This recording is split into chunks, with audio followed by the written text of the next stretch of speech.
नमस्कार दोस्तों। मैं आपका मित्र और मार्गदर्शक राजेश शुक्ला एक बार फिर से आप सभी का बहुत बहुत हार्दिक स्वागत करता हूं। दोस्तों, उम्मीद करता हूं कि आप सबका स्वास्थ्य बहुत अच्छा है और आप सबकी पढ़ाई लिखाई भी बहुत अच्छे ढंग से चल रही है। इसी पढ़ाई लिखाई की निरंतरता को बनाए रखने के लिए मैंने आप सबके लिए एक प्रयास किया है कि एनसीईआरटी के माध्यम से जीएस की तैयारी की जाए और एनसीईआरटी की किताबों को फॉलो करते हुए जो एसएसटी की तैयारी कर रहे हैं पेपर सेकंड सीटेट के एग्जाम के लिए, उनको भी इसका एडवांटेज मिल सके। इन्हीं सब बातों को ध्यान में रखते हुए अभी रिसेंट में मैंने एनसीईआरटी की एक सीरीज स्टार्ट की।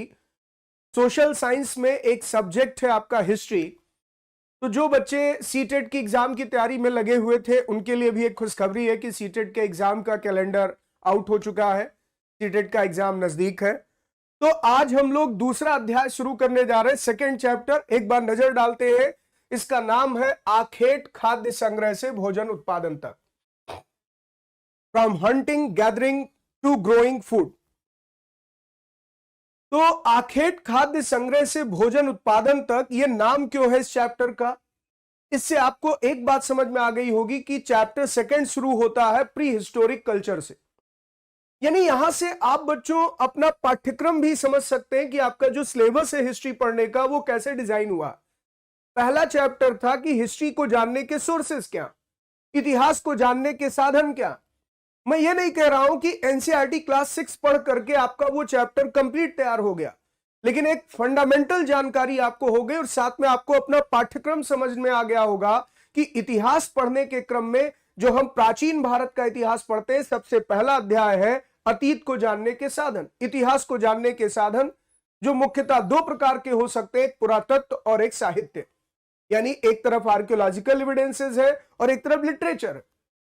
तो पहले चैप्टर में कुछ बेसिक बातें आपने सीखी थी, अभिलेख क्या है इसके बारे में, सिक्कों का अपना महत्व है, कुछ पुरानी चित्रकलाएं भी मिलती हैं, साहित्य मिलते हैं, पांडुलिपियां मिली हैं। ये सब बातें आप अभी पिछले अध्याय में पढ़ रहे थे।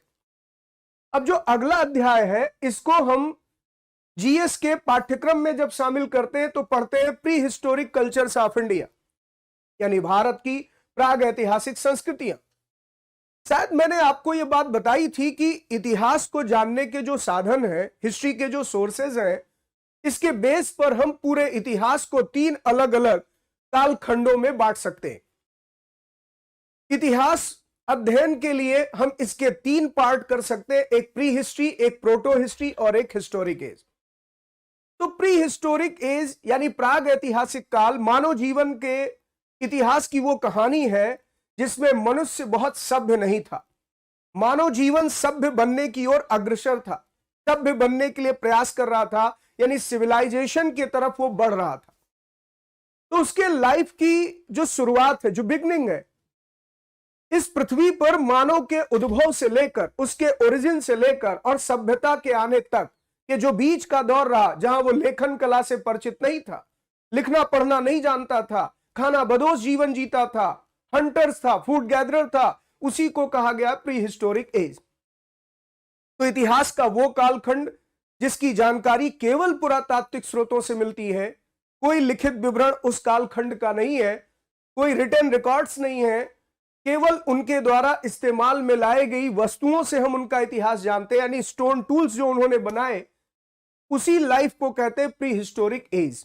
ये अर्ली ह्यूमन बींग्स की लाइफ है, ये आदि मानवों के जीवन के बारे में है। और आप देखें, ये नाम ही दिया गया है कि मानव का जीवन किस रूप में शुरू होता है, आखेट खाद्य संग्रह से भोजन उत्पादन तक। तो from hunting gathering to growing food, ये यहां पर इस चैप्टर का नाम है, जो prehistoric culture of India के बारे में जानकारी देता है कि किस तरह से इंसान ने अपने भोजन की आवश्यकता को पूरा किया, आखेट करके, खाद्य संग्रहण करके, यानी हंटिंग से या फूड गैदरिंग से, और धीरे धीरे फूड प्रोड्यूसर बना। तो फूड प्रोड्यूसर बनने तक की पूरी ये जो कहानी है, यही है प्री हिस्टोरिक एज, जिस पर हम लोग डिस्कशन करने जा रहे हैं। बच्चों, आज का चैप्टर यही है और सेकेंड चैप्टर में भी मैं 2 दिन लूंगा। आज पहला पार्ट है और इसका मंडे को सेकेंड पार्ट होगा। अमूमन मेरा प्रयास है कि सारे चैप्टर बहुत ढंग से डील किए जाएं, भले ही 2 की जगह 3 लेक्चर लेना पड़े, लेकिन आप एनसीईआरटी को इस वे में मत पढ़ें कि केवल लाइनें पढ़ते जा रहे, बल्कि यह भी गौर करें यहां से प्रश्न कैसे बन सकता। तो चलिए शुरुआत करते हैं। तो सबसे पहले आप देखिए कि क्लास 6 की बुक है। मैंने कहा था बच्चों ये किताब आपको टारगेट करके तो नहीं लिखी गई, ये क्लास 6 के बच्चों को टारगेट करती है, स्कूल में पढ़ने वाले बच्चों को टारगेट करती है, और इसीलिए इसकी रोचकता बनाए रखने के लिए इसमें हर एक चैप्टर में शुरुआत में किसी एक स्टूडेंट को माध्यम बनाया गया और उसे एड्रेस करते हुए चैप्टर को शुरू किया गया। तो इसमें एक बच्चे का चित्र आप देख रहे हैं, विद्यालय में पढ़ने वाला बच्चा है, क्लास 6 का स्टूडेंट। वैसे देखने से तो लग रहा है कि शायद क्लास 6 से बड़ा है, क्योंकि इसकी थोड़ी बहुत दाढ़ी इसमें दिख रही है, लेकिन हम मान लेते हैं कि एक क्लास 6 में पढ़ता है और इसका नाम है तुषार। तो कहानी के रूप में चैप्टर शुरू हो रहा है। ये कह रहा तुषार अपने एक रिश्तेदार की शादी में दिल्ली से चेन्नई जा रहा था। देखिए इतिहास में रोचकता कैसे पैदा की जा रही, बच्चों के मन में इतिहास को सरल बनाने का प्रयास किया गया है। और एनसीईआरटी किताबों की यही खासियत है कि इसमें प्रेजेंटेशन, प्रस्तुतिकरण बहुत सरल भाषा में। और यही कारण है कि आज की डेट में अगर एक यूपीएससी का भी एस्पिरेंट जो सिविल सर्विसेज की तैयारी करना चाहता है, उसको भी शुरुआत एनसीईआरटी पढ़ने से करनी चाहिए। दूसरा, हम लोग विद्यालय स्तर पर, स्कूल लेवल पर एनसीईआरटी की किताबों को इतना ढंग से कभी पढ़ते नहीं। यही कारण है कि जब हम यूपीएससी की तैयारी करते हैं, आईएएस जैसे एग्जाम की तैयारी करते हैं, सिविल सर्विसेज देते हैं, तो शुरुआत करते हैं कक्षा 6 की एनसीईआरटी। मजेदार बात यह कि हम सब ग्रेजुएट होकर के ये सिविल सर्विसेज की तैयारी करते हैं, लेकिन शुरुआत फिर से क्यों क्लास 6 से करते हैं?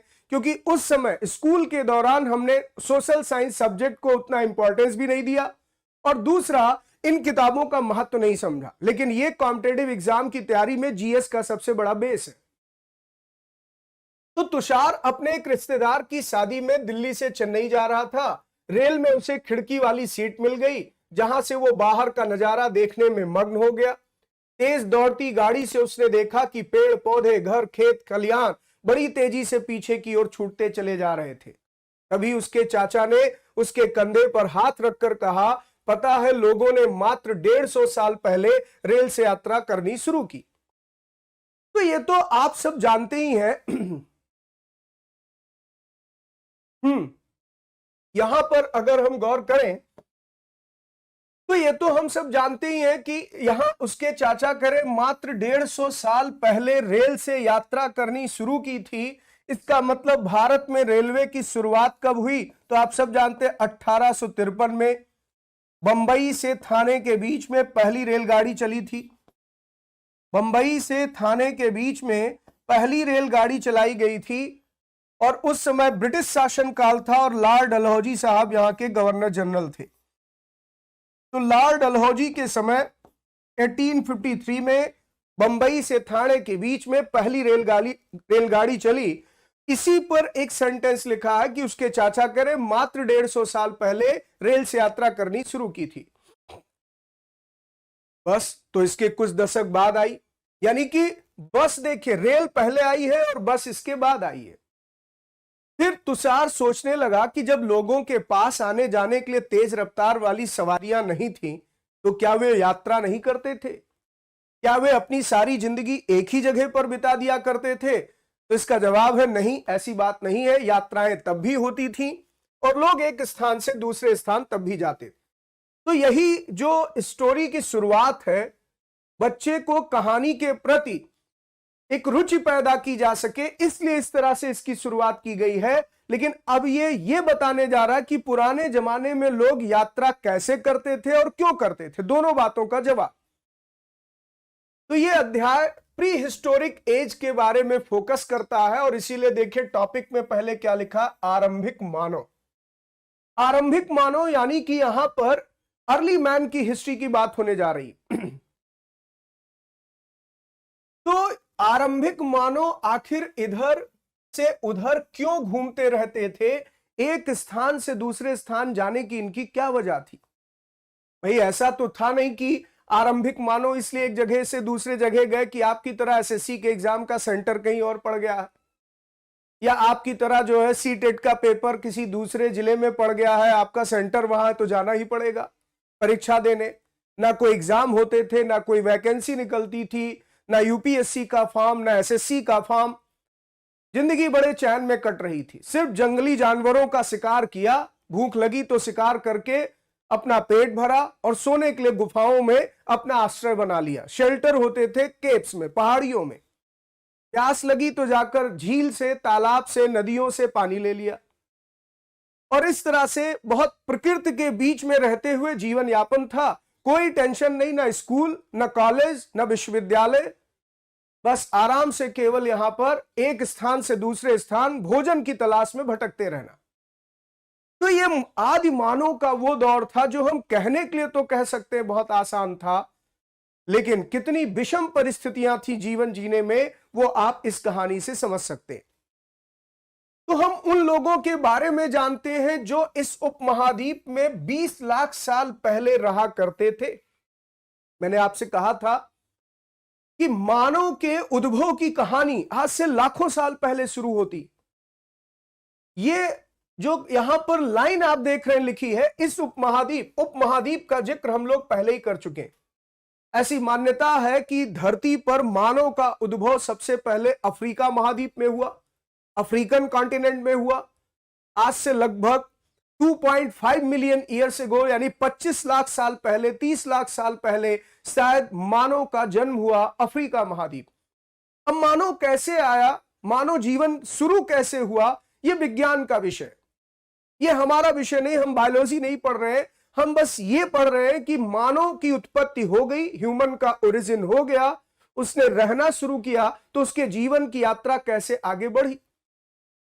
जंगल से उसने यात्रा शुरू की और आज अंतरिक्ष तक पहुंचने की क्षमताएं हासिल कर ली। तो आखिर यह घटनाक्रम हुआ कैसे, कैसे हम यहां तक पहुंचे। तो यह पूरी कहानी आज से लगभग 20 लाख साल पहले शुरू की जा सकती है, क्योंकि भारतीय उपमहाद्वीप में 20 लाख साल पहले लोगों के रहने का एक संकेत मिलता।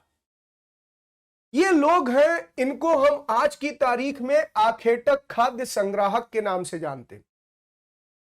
आखेटक का मतलब होता है शिकार करना। यहां जो यह शब्द प्रयोग किया गया आखेटक, आप सब जानते ही होंगे, आखेट का मतलब होता है शिकार करना। और खाद्य संग्रहण का मतलब क्या होता है? खाद्य संग्रहण जो शब्द लिखा है उसी से बना है खाद्य संग्राहक। खाद्य संग्रहण का मतलब होता है भोजन सामग्री इकट्ठा करना, भोजन सामग्री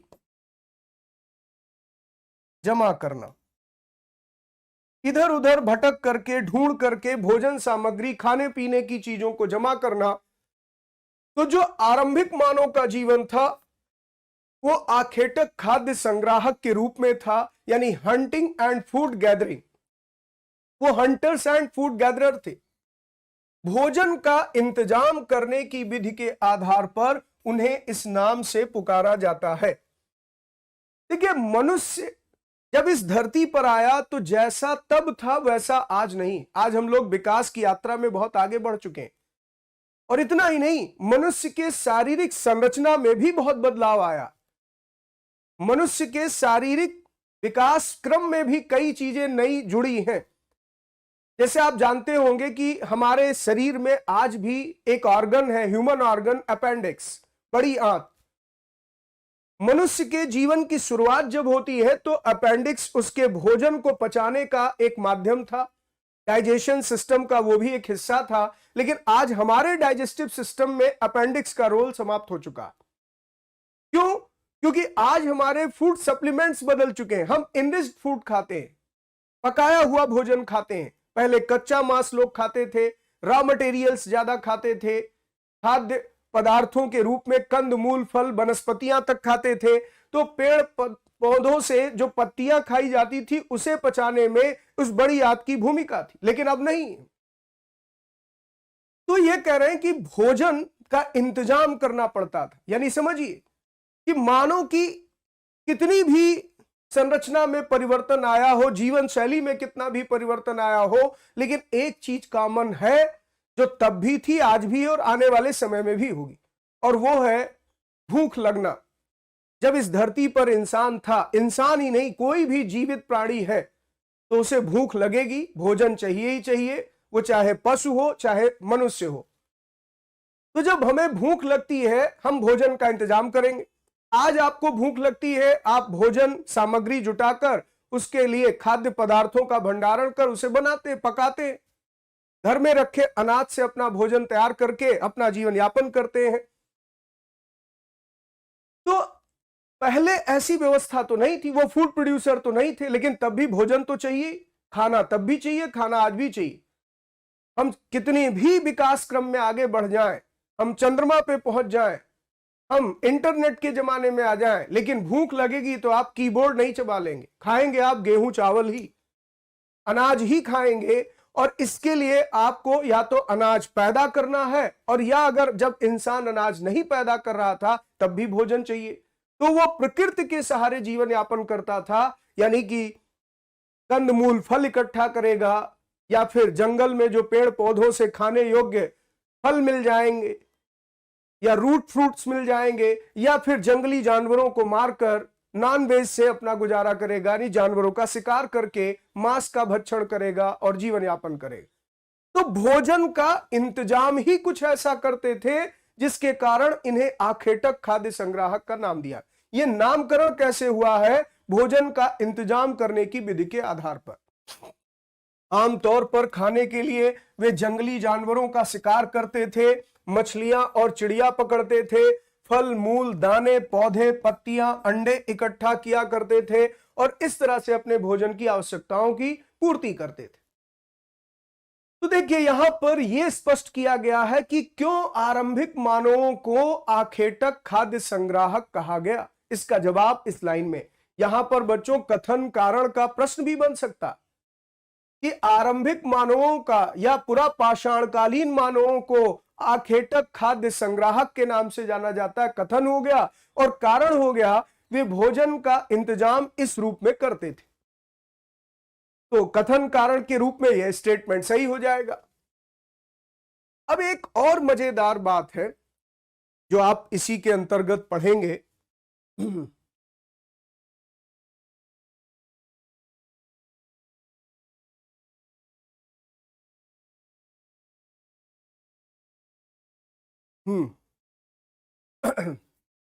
जैसे आपने देखा वे जंगली जानवरों का शिकार करते थे। भाई भूख लगी, जंगल में गए, जानवर का शिकार करेंगे। लेकिन एक चीज आप समझिए, वो जंगली जानवर जो वाइल्ड एनिमल है वो भी तो भूखा है, शेर भी तो भूखा है। जो भी जानवर है, केवल शेर ही नहीं, शेर तो बहुत ही शक्तिशाली हो गया, कोई भी जानवर ले लीजिए तो आप पाएंगे कि जानवर के सामने मनुष्य की शारीरिक क्षमताएं बहुत सीमित हैं। एक कुत्ता भी आपके पीछे पड़ जाए तो आप शरीर से कितने भी बलशाली हैं, लेकिन कुत्ते से भी आपको फिर भय लगेगा। शारीरिक तौर पर मनुष्य की क्षमताएं वो जानवरों की तुलना में कम होती। तो अब ऐसे में मनुष्य इन पर विजय कैसे पाए? भाई आपको भूख लगी, आप जंगल में गए जानवर का शिकार करने, वहां जंगली जानवर भी भूखा बैठा, आप ही शिकार हो गए उसके, उसे भी तो भोजन चाहिए, आप उसके भोजन बन गए। तो इंसान के पास एक ऐसी चीज है जिससे वो इस पृथ्वी पर प्रकृति पर भी विजय पाने की कोशिश में लगा रहता। अब ये बात अलग है कि हमने कितना विजय पाया है नहीं, लेकिन हमारे पास एक चीज है, वो है ब्रेन।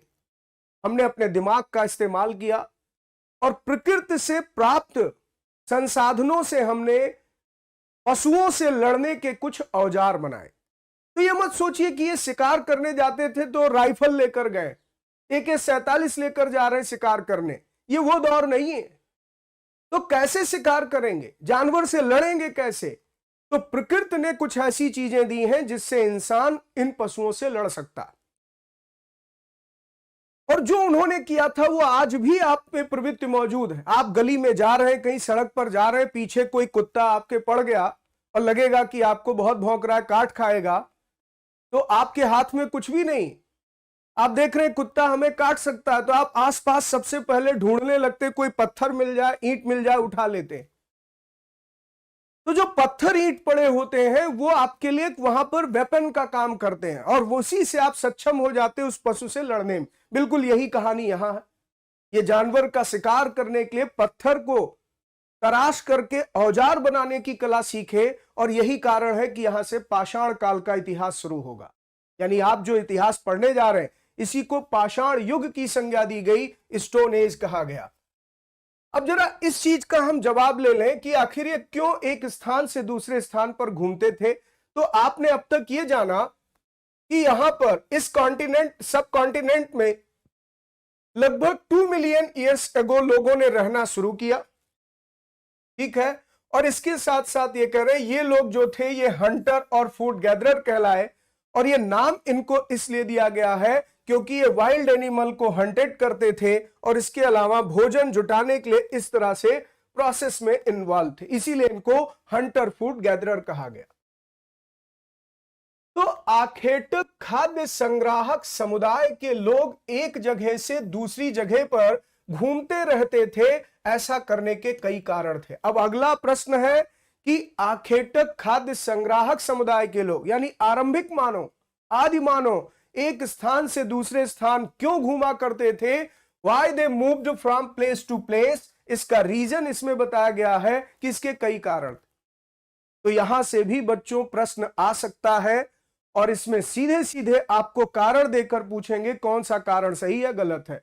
तो जरा कारणों को देखा जाए, क्या रीजन हो सकते हैं। पहला कारण आप देखें,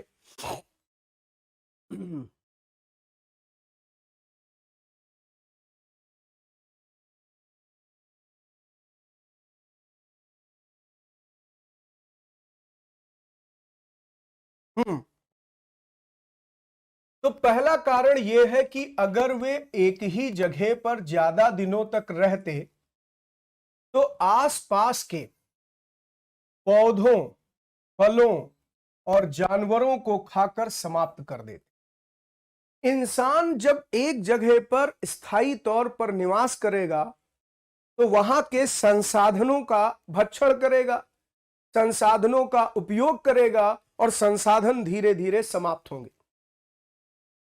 तो उस समय जो मनुष्य की सबसे मूल आवश्यकता है भोजन, और वो भोजन उत्पादन नहीं कर रहा है, प्रोडक्शन नहीं कर रहा है, नेचर पर डिपेंड है। जो नेचुरल चीजें हमें मिल रही थी उससे हम सरवाइव कर रहे हैं। तो नेचुरल चीजें अभी आपने देखी, जैसे वाइल्ड एनिमल है, जैसे प्लांट्स हैं, ट्यूबर प्लांट्स हैं, एडेबल प्लांट्स हैं, एग्स हैं, बर्ड्स हैं, इन सब के माध्यम से वो अपनी फूड सप्लीमेंट को, रिक्वायरमेंट को फुलफिल करता है। तो आखिर जब यहां पर वो पौधे, फल, जानवर इन सबको खाता रहेगा, मनुष्य की आबादी बढ़ती गई और ये संसाधन खत्म होते जाएंगे। तो जैसे ही एक स्थान पर यह समस्या आएगी उसे दूसरी तरफ भोजन की तलाश में जाना ही पड़ेगा। यानी जिस जगह रह रहा है वहां पर जानवर वहां से पलायन कर गए, भाग गए, क्योंकि जानवरों का शिकार हो रहा है, पेड़ पौधे नष्ट होते जा रहे हैं। तो ऐसे में जब वहां संसाधन समाप्त होने लगे तो दूसरी जगहों पर जाना पड़ा। अच्छा, ये वो दौर है जहां पर आप किसी भी गांव की तरफ चले जाएं, किसी इलाके में चले जाएं, कोई रोक टोक नहीं है। ऐसा नहीं है कि किसी दूसरे देश की सीमा में जा रहे हैं तो वीजा लगेगा, वीजा या कोई इस तरह के राष्ट्र की सीमाएं, राष्ट्र जैसी कोई संकल्पना ही नहीं, तो सीमाएं क्या। कहीं भी मन करे खुले क्षेत्र में चले जाइए, ना जमीन के लिए लड़ाई, ना किसी संसाधन के लिए लड़ाई। जहां संसाधन मिले वहां जाकर के बस भोजन की तलाश में भटकते रहना। इसीलिए तो इनको नोमैड्स कहा गया, यानी खानाबदोश टाइप का जीवन था।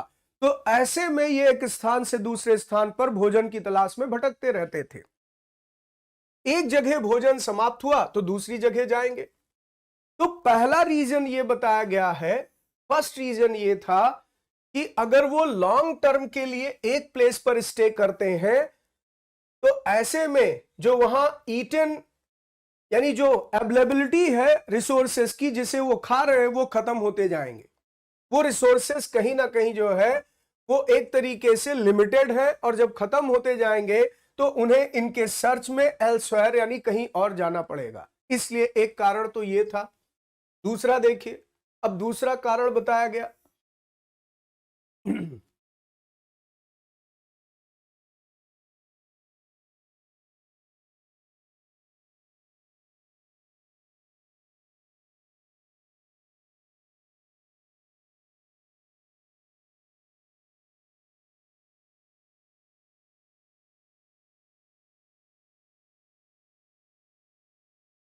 हम्म तो दूसरा कारण यह है कि जानवर अपने शिकार के लिए या फिर हिरन और मवेशी अपने चारा ढूंढने के लिए एक जगह से दूसरी जगह जाया करते हैं। देखिए, जानवरों को भी भूख लग रही, जो वाइल्ड एनिमल हैं उन्हें भी शिकार की आवश्यकता है। तो हर शक्तिशाली जीव अपने से कमतर यानी अपने से जो कमजोर है उसका भक्षण ही तो करेगा। जैसे शेर है तो हिरन का शिकार करेगा, या कोई अन्य जंगली जानवर, या जो मवेशी हैं जो चारे पर निर्भर हैं, वो चारा जब एक जगह समाप्त होगा तो दूसरी जगह जाएंगे। तो ये इनके दूसरे जगह जाने का मतलब है कि इंसान के लिए जो भोजन है वो भाग रहा, भोजन कहीं और शिफ्ट हो रहा, क्योंकि यही तो इंसानों का भोजन है। अमित जी, फाउंडेशन बैच के बारे में इसी प्लेटफॉर्म पर मैं बहुत जल्दी आपको सूचना दूंगा। आप दीपावली के त्योहार तक रुक जाइए, दीपावली की छुट्टियां पड़ रही हैं इधर। दीपावली और छठ पूजा को ध्यान में रखते हुए मैं नया फाउंडेशन बैच अभी नहीं ला रहा हूं, लेकिन मैं बहुत जल्दी अनाउंस करने वाला हूं। तो यहां पर मैंने ये कहा कि इसकी तलाश में इन जानवरों का पीछा करते हुए इनका शिकार करने वाले मनुष्य भी इनके पीछे पीछे जाया करते हो। तो दोनों कारण स्पष्ट हो गए। एक तो हो गया कि एक जगह पर ही लंबे समय के लिए रुके हैं तो वहां संसाधन समाप्त होंगे। दूसरा, जब ये जानवर एक जगह से दूसरे जगह की तरफ शिफ्ट हो रहे हैं, मूव कर रहे हैं, तो इंसान भी इनके पीछे मूव कर रहा है। एक कारण ये हो गया। तो इसमें सेकंड रीजन क्या है, इसको एक्सप्लेन किया गया कि एनिमल्स मूव कर रहे हैं इसलिए उन्हीं के पीछे इंसान भी उनके हंटिंग के लिए मूव कर रहा है। तो मूवमेंट का एक रीजन ये भी। अब तीसरा कारण देखिए, तीसरा कारण ये बताया जा रहा है इसमें कि पेड़ों और पौधों में जो फल फूल आते हैं इसका मौसम होता है। ये बहुत प्राकृतिक व्यवस्था आप जानते ही हैं।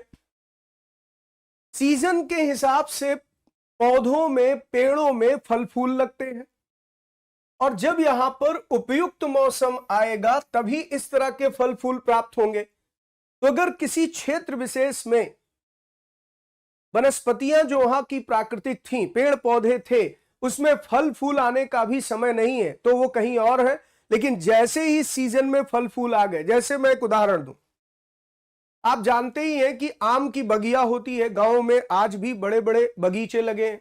अब शहरों में तो जनरली नहीं देखने को मिलता, बड़े बड़े मेट्रो सिटी में तो एक आध पेड़ आपको भले आसपास के सराउंडिंग में दिख जाए, नहीं, बहुत लिमिटेड है। हालांकि गांव में भी बाग बगीचे कम हो रहे हैं, लेकिन गांव में अभी भी है।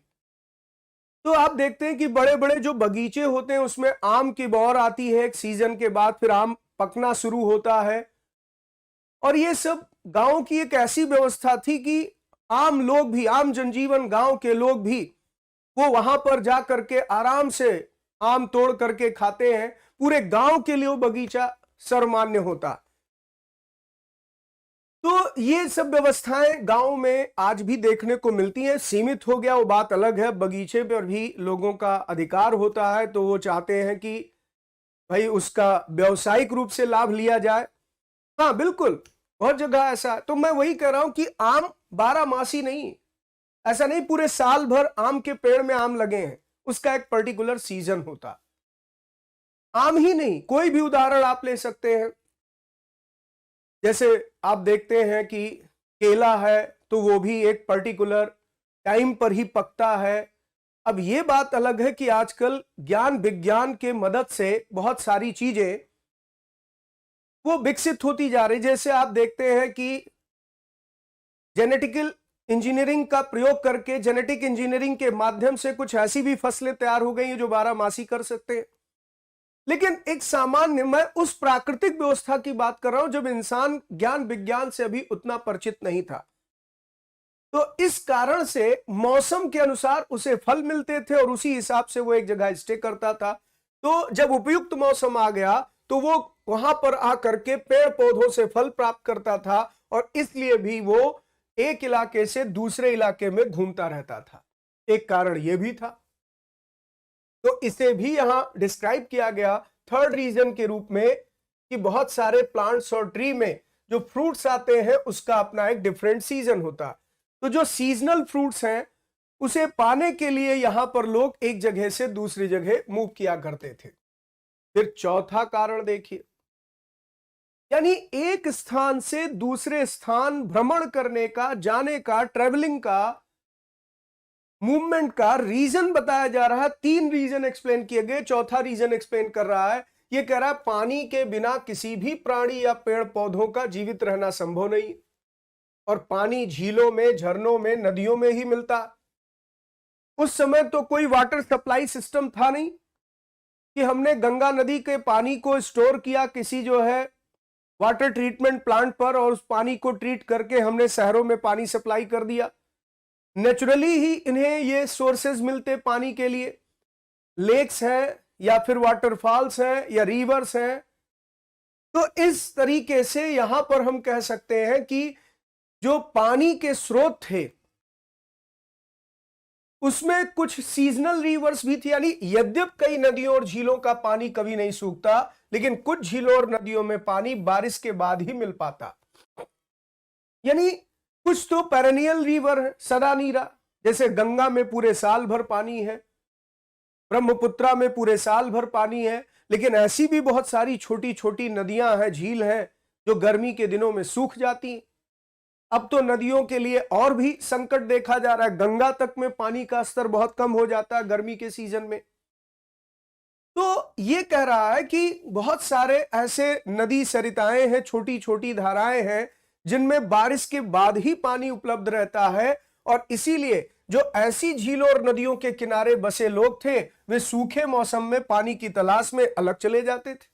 यह भी एक कारण था जहां से मूवमेंट होता था।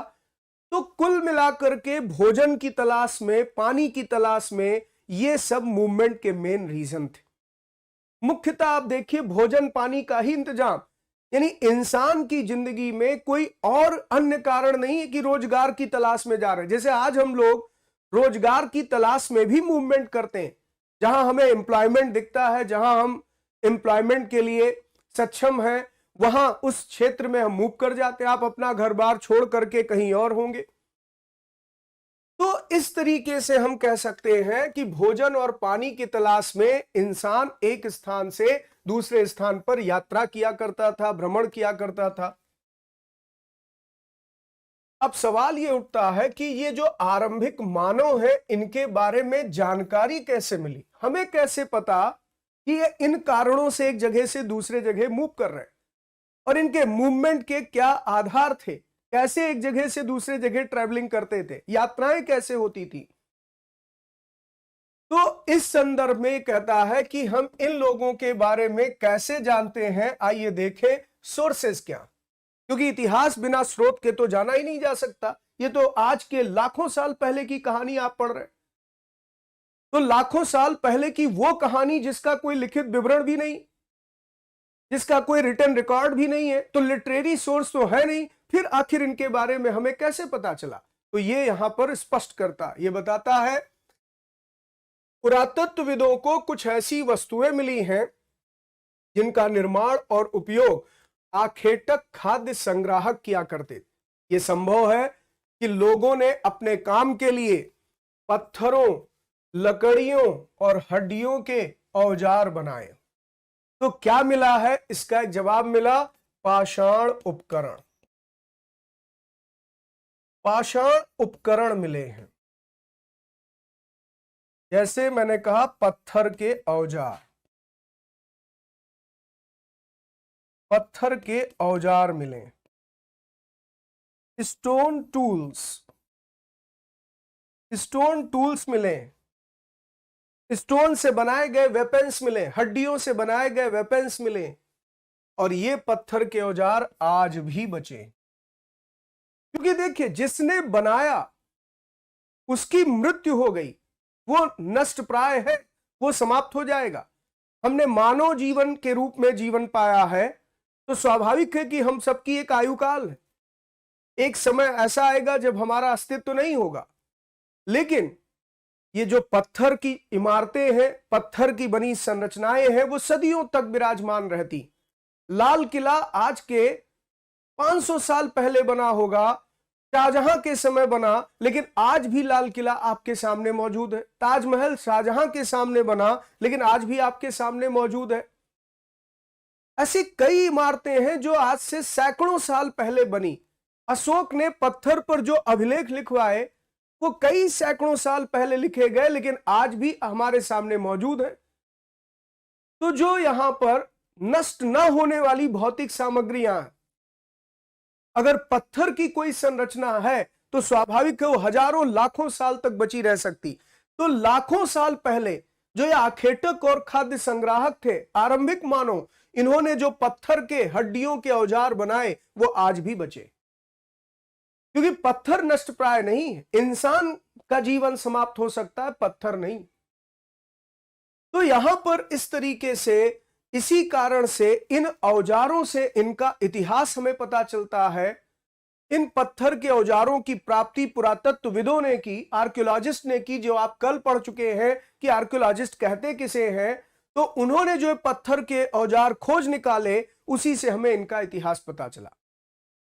हालांकि इस किताब में यह नहीं लिखा है, लेकिन आपने शायद पढ़ा होगा कि डॉक्टर प्राइमरोज नाम के एक पुरातत्वविद थे, ब्रिटिश पुरातत्वविद थे। रॉबर्ट ब्रूस फूट नाम के इसी तरीके से एक पुरातत्वविद थे। इन लोगों ने प्राग ऐतिहासिक संस्कृतियों पर जानकारी जुटाई, पत्थर के औजार प्राप्त किए अलग अलग स्थानों से, जिनको हम पुरास्थल कहते हैं, साइट्स कहते हैं। प्री हिस्टोरिक एज की साइट से इस तरह के औजार इकट्ठे किए और उनकी हिस्ट्री रिकंस्ट्रक्ट की। और यही कारण है कि इस काल का जो आप इतिहास पढ़ेंगे उसको पाषाण काल की संज्ञा दी गई, उसे स्टोन एज कहा गया, क्योंकि हमें इनके विषय में जानकारी इनके द्वारा बनाए गए और उपयोग में लाए गए पत्थर के औजारों से मिली। तो एक बहुत ही महत्वपूर्ण प्रश्न का उत्तर बच्चों इस लाइन में है कि भारत की प्राग ऐतिहासिक संस्कृति को पाषाण काल क्यों कहा जाता है? The prehistoric cultures of India is referred as Stone Age. Why? क्यों? तो इसका जवाब है क्योंकि भारत के प्राग ऐतिहासिक काल के विषय में हमें जानकारी पत्थर के उन औजारों से मिलती है, उन उपकरणों से मिलती है जो उस समय के आदिमानव ने, आरंभिक मानवों ने निर्माण किया था और इसको उपयोग में लाया था। तो उनके द्वारा बनाए गए, उनके द्वारा उपयोग में लाए गए पत्थर के औजारों से हमें इनका इतिहास पता चला। इसीलिए भारत के प्री हिस्टोरिक कल्चर को स्टोन एज के नाम से जाना गया। यही इसका जवाब है। तो archaeologists have found some of things hunter gatherers made and used. Hunter gatherers ने इसे बनाया और यूज किया। जैसे वो टूल्स ऑफ स्टोन बनाते थे, लकड़ी के औजार बनाते थे, बोन्स के औजार बनाते थे। तो ये जो स्टोन टूल्स हैं ये आज भी बचे हुए हैं और इनसे हमें इनका इतिहास पता चला। इसीलिए इसको स्टोन एज कल्चर भी कहा गया। इनमें से कुछ औजारों का उपयोग फल फूल काटने, हड्डियां और मांस काटने तथा पेड़ों की छाल और जानवरों की खाल उतारने के लिए किया जाता था। अभी थोड़ी देर पहले मैंने क्या कहा कि भूख को शांत करने के लिए, भोजन की आवश्यकता को पूरा करने के लिए जब इंसान ने जंगली जानवरों का शिकार किया तो शिकार करने के लिए औजार चाहिए। ये आज का युग नहीं कि शिकार के लिए राइफल अवेलेबल है, शिकार के लिए गन अवेलेबल है। अब तो बड़ी बड़ी यहां टेक्नोलॉजी है, लेकिन उस दौर में इंसान ने पत्थर के वेपन्स बनाए थे और ये उसकी आवश्यकता थी। जानवरों का शिकार करना ये उसके मनोरंजन का साधन नहीं था, ये उसके भोजन की आवश्यकता की पूर्ति थी। आज कुछ लोग शिकार मनोरंजन के लिए करते हैं। तो यहां पर जो आज के शिकारी हैं, जो मनोरंजन के तौर पर इसका शिकार करते हैं, मैं उनकी बात नहीं कर रहा हूं। पहले शिकार भोजन की प्राप्ति के लिए किया जाता था, लेकिन शिकार के लिए हमेशा वेपन्स की जरूरत पड़ी इंसान को। और इसका कारण मैंने बताया कि इंसान किसी भी पशु के सामने फिजिकली स्ट्रांग नहीं, हालांकि किसी भी पशु कहना उचित नहीं है, लेकिन जनरली वाइल्ड एनिमल के सामने वो इतना सक्षम नहीं है कि उसे फिजिकली लड़के हरा दे। मैंने कहा एक डॉग भी पीछे पड़ जाए तो हम कहीं ना कहीं डरते हैं, लेकिन हमारे पास कुछ ऐसा बुद्धि विवेक है जिसका इस्तेमाल करके हम कहीं ना कहीं उस पर विजय पा सकते हैं। वही चीज यहां है। तो उन्होंने इससे औजार बनाए, ये उनकी आवश्यकता थी। कुछ के साथ हड्डियों या लकड़ियों के मुट्ठे लगाकर भाले और बाण जैसे हथियार बनाए। कुछ औजारों से लकड़ियां काटी जाती थीं।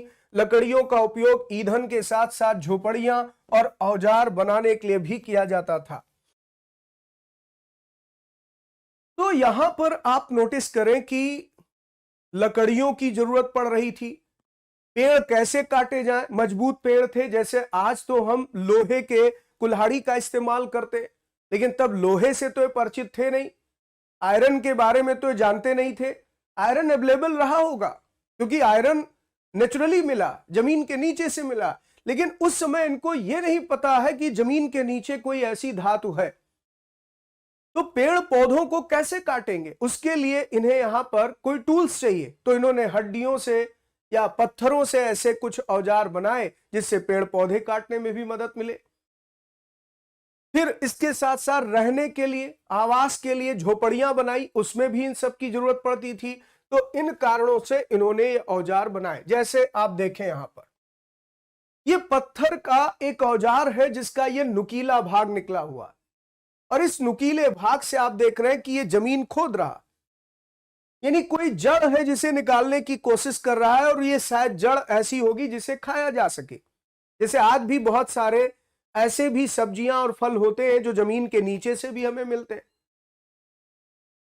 तो ऐसे में हो सकता है कि इसका उपयोग इसके संदर्भ में होता हो। यहां आप देख रहे हैं स्टिचिंग कर रहा, जानवर की कोई खाल है और खाल में स्टिचिंग करने के लिए निडल तो थी नहीं, सुई तो थी नहीं, तो उसके लिए पत्थर को ही इतना नुकीला बना दिया, इतना शार्प कर दिया कि जानवर की खाल में स्टिचिंग करे। शायद इस खाल को ठंडक के दिनों में अपने शरीर को ठंड से बचाने के लिए कपड़े की तरह इस्तेमाल करते, क्योंकि कपड़े की बुनाई तो जानते नहीं थे। यह आरंभिक जीवन है। तो पत्थर के औजारों का उपयोग यहां दिखाया गया कि इंसान के खाने योग्य जड़ों को खोदने के लिए किया जाता था, जानवरों की खाल से बने कपड़ों को सिलने के लिए किया जाता। तो कपास के सूत से कपड़े की बुनाई नहीं हो रही, कपास की खेती ही नहीं जानते, अनाज ही पैदा करना नहीं जानते, तो कपास कहां से जानेंगे? लेकिन तब भी इंसान उस दौर में भी अपने भोजन का इंतजाम करता था, प्रकृति से लड़ने के लिए, जैसे ठंडक लगी तो शरीर को ठंड से बचाने का इंतजाम करता था, कुछ नहीं तो जानवरों की खाल को ही अपने शरीर को ढकने में इस्तेमाल किया, जिससे शरीर को गर्म रख सके, ठंडक से बच सके। तो ये जो बातें लिखी हैं वो ये बताती हैं कि हम स्टोन एज कल्चर पढ़ रहे हैं, और इसे क्यों स्टोन एज कल्चर कहा जा रहा है, क्यों स्टोन टूल्स बनाए गए, ये यहां पर कुल मिलाकर के स्पष्ट किया गया इस पूरे पैरा में। अब आगे देखिए, रहने की जगह निर्धारित करना, यानी इनकी रहने की जगह कैसे हम जाने कहां रहते। तो ये कह रहा है मानचित्र 2 को देखिए, उसमें जो लाल त्रिकोण वाले स्थान हैं वे पुरास्थल हैं जहां पर आखेटक खाद्य संग्राहक के होने के प्रमाण मिले हैं। बहुत इंपॉर्टेंट मैप आपके सामने आने जा रहा, पहले गौर करिए। लाल त्रिकोण वाले स्थान रेड ट्रायंगल में दिखाया गया, ये ऐसे पुरास्थल हैं, यहां तक कि एनसीईआरटी की इस बुक में यह भी बताया गया कि पुरास्थल किसे कहा जाता है। हालांकि आप जानते उस जमाने का वो स्थल जहां से ऐसी सामग्रियां मिली जिससे हमें इनके जीवन के विषय में जानकारी मिलती। तो पुराना स्थल वो पुरास्थल जहां पर आखेटक खाद्य संग्राहक रहते थे, इस बात का प्रमाण मिला। इसमें मानचित्र 2 में देखिए जो लाल त्रिकोण वाले स्थान, तो इसमें लाल त्रिकोण वाले स्थानों का नाम मैं यहां लिख रहा हूं, आप देखिएगा यहां जो लाल त्रिकोण स्थान है उसके सामने लिखा है पुरा पाषाणिक स्थल। ये लिखा है पुरा पाषाणिक स्थल है, ये पुरा पाषाणिक स्थल, यानी इसे हम कहेंगे पैलियोलिथिक साइट। ये है पैलियोलिथिक साइट, और इस पैलियोलिथिक साइट में जो नाम लिखा हुआ है अगर आप गौर करें तो उसमें एक नाम आप देखेंगे लिखा हुआ है भीमबेटका, भीमबेटका नाम। और इस मानचित्र पर अगर आप देखेंगे तो यह मध्य प्रदेश के अंतर्गत है। गजेंद्र, मैं डेफिनेटली आज यहां पर फ्री होने के बाद रात में सारे पीडीएफ अपलोड करवाऊंगा, नहीं हो रहा है तो डेफिनेटली करवाऊंगा, बिल्कुल टेंशन मत लीजिएगा, सारे पीडीएफ मिलेंगे। और दूसरा अगर आप देखें तो यहां पर लिखा हुसंगी, दूसरा नाम लिखा है हुसंगी।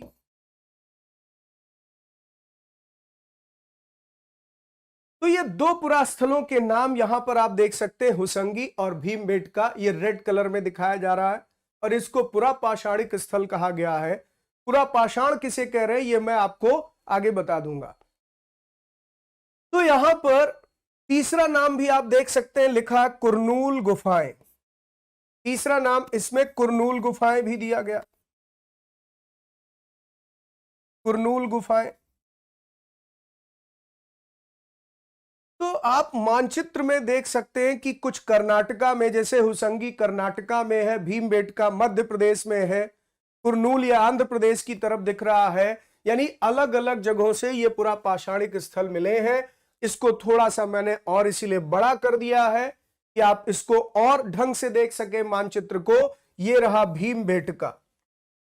तो भीमबेटका नर्मदा नदी के किनारे मध्य प्रदेश राज्य में भोपाल के पास एक पुरास्थल मिला है, जो पूरा पाषाणिक पुरास्थल है। ध्यान रखिएगा, ये पूरा पाषाणिक पुरास्थल है, पैलियोलिथिक एज। अब ये पैलियोलिथिक एज क्या है ये आगे मैं अभी बात करूंगा। फिर इसी तरीके से दक्षिण की तरफ आप देखें तो ये है हुसंगी, ये है कुरनूल गुफाएं। यानी ये उस समय के ऐसे पुरास्थल हैं जहां आखेटक खाद्य संग्राहक मानव रहता था।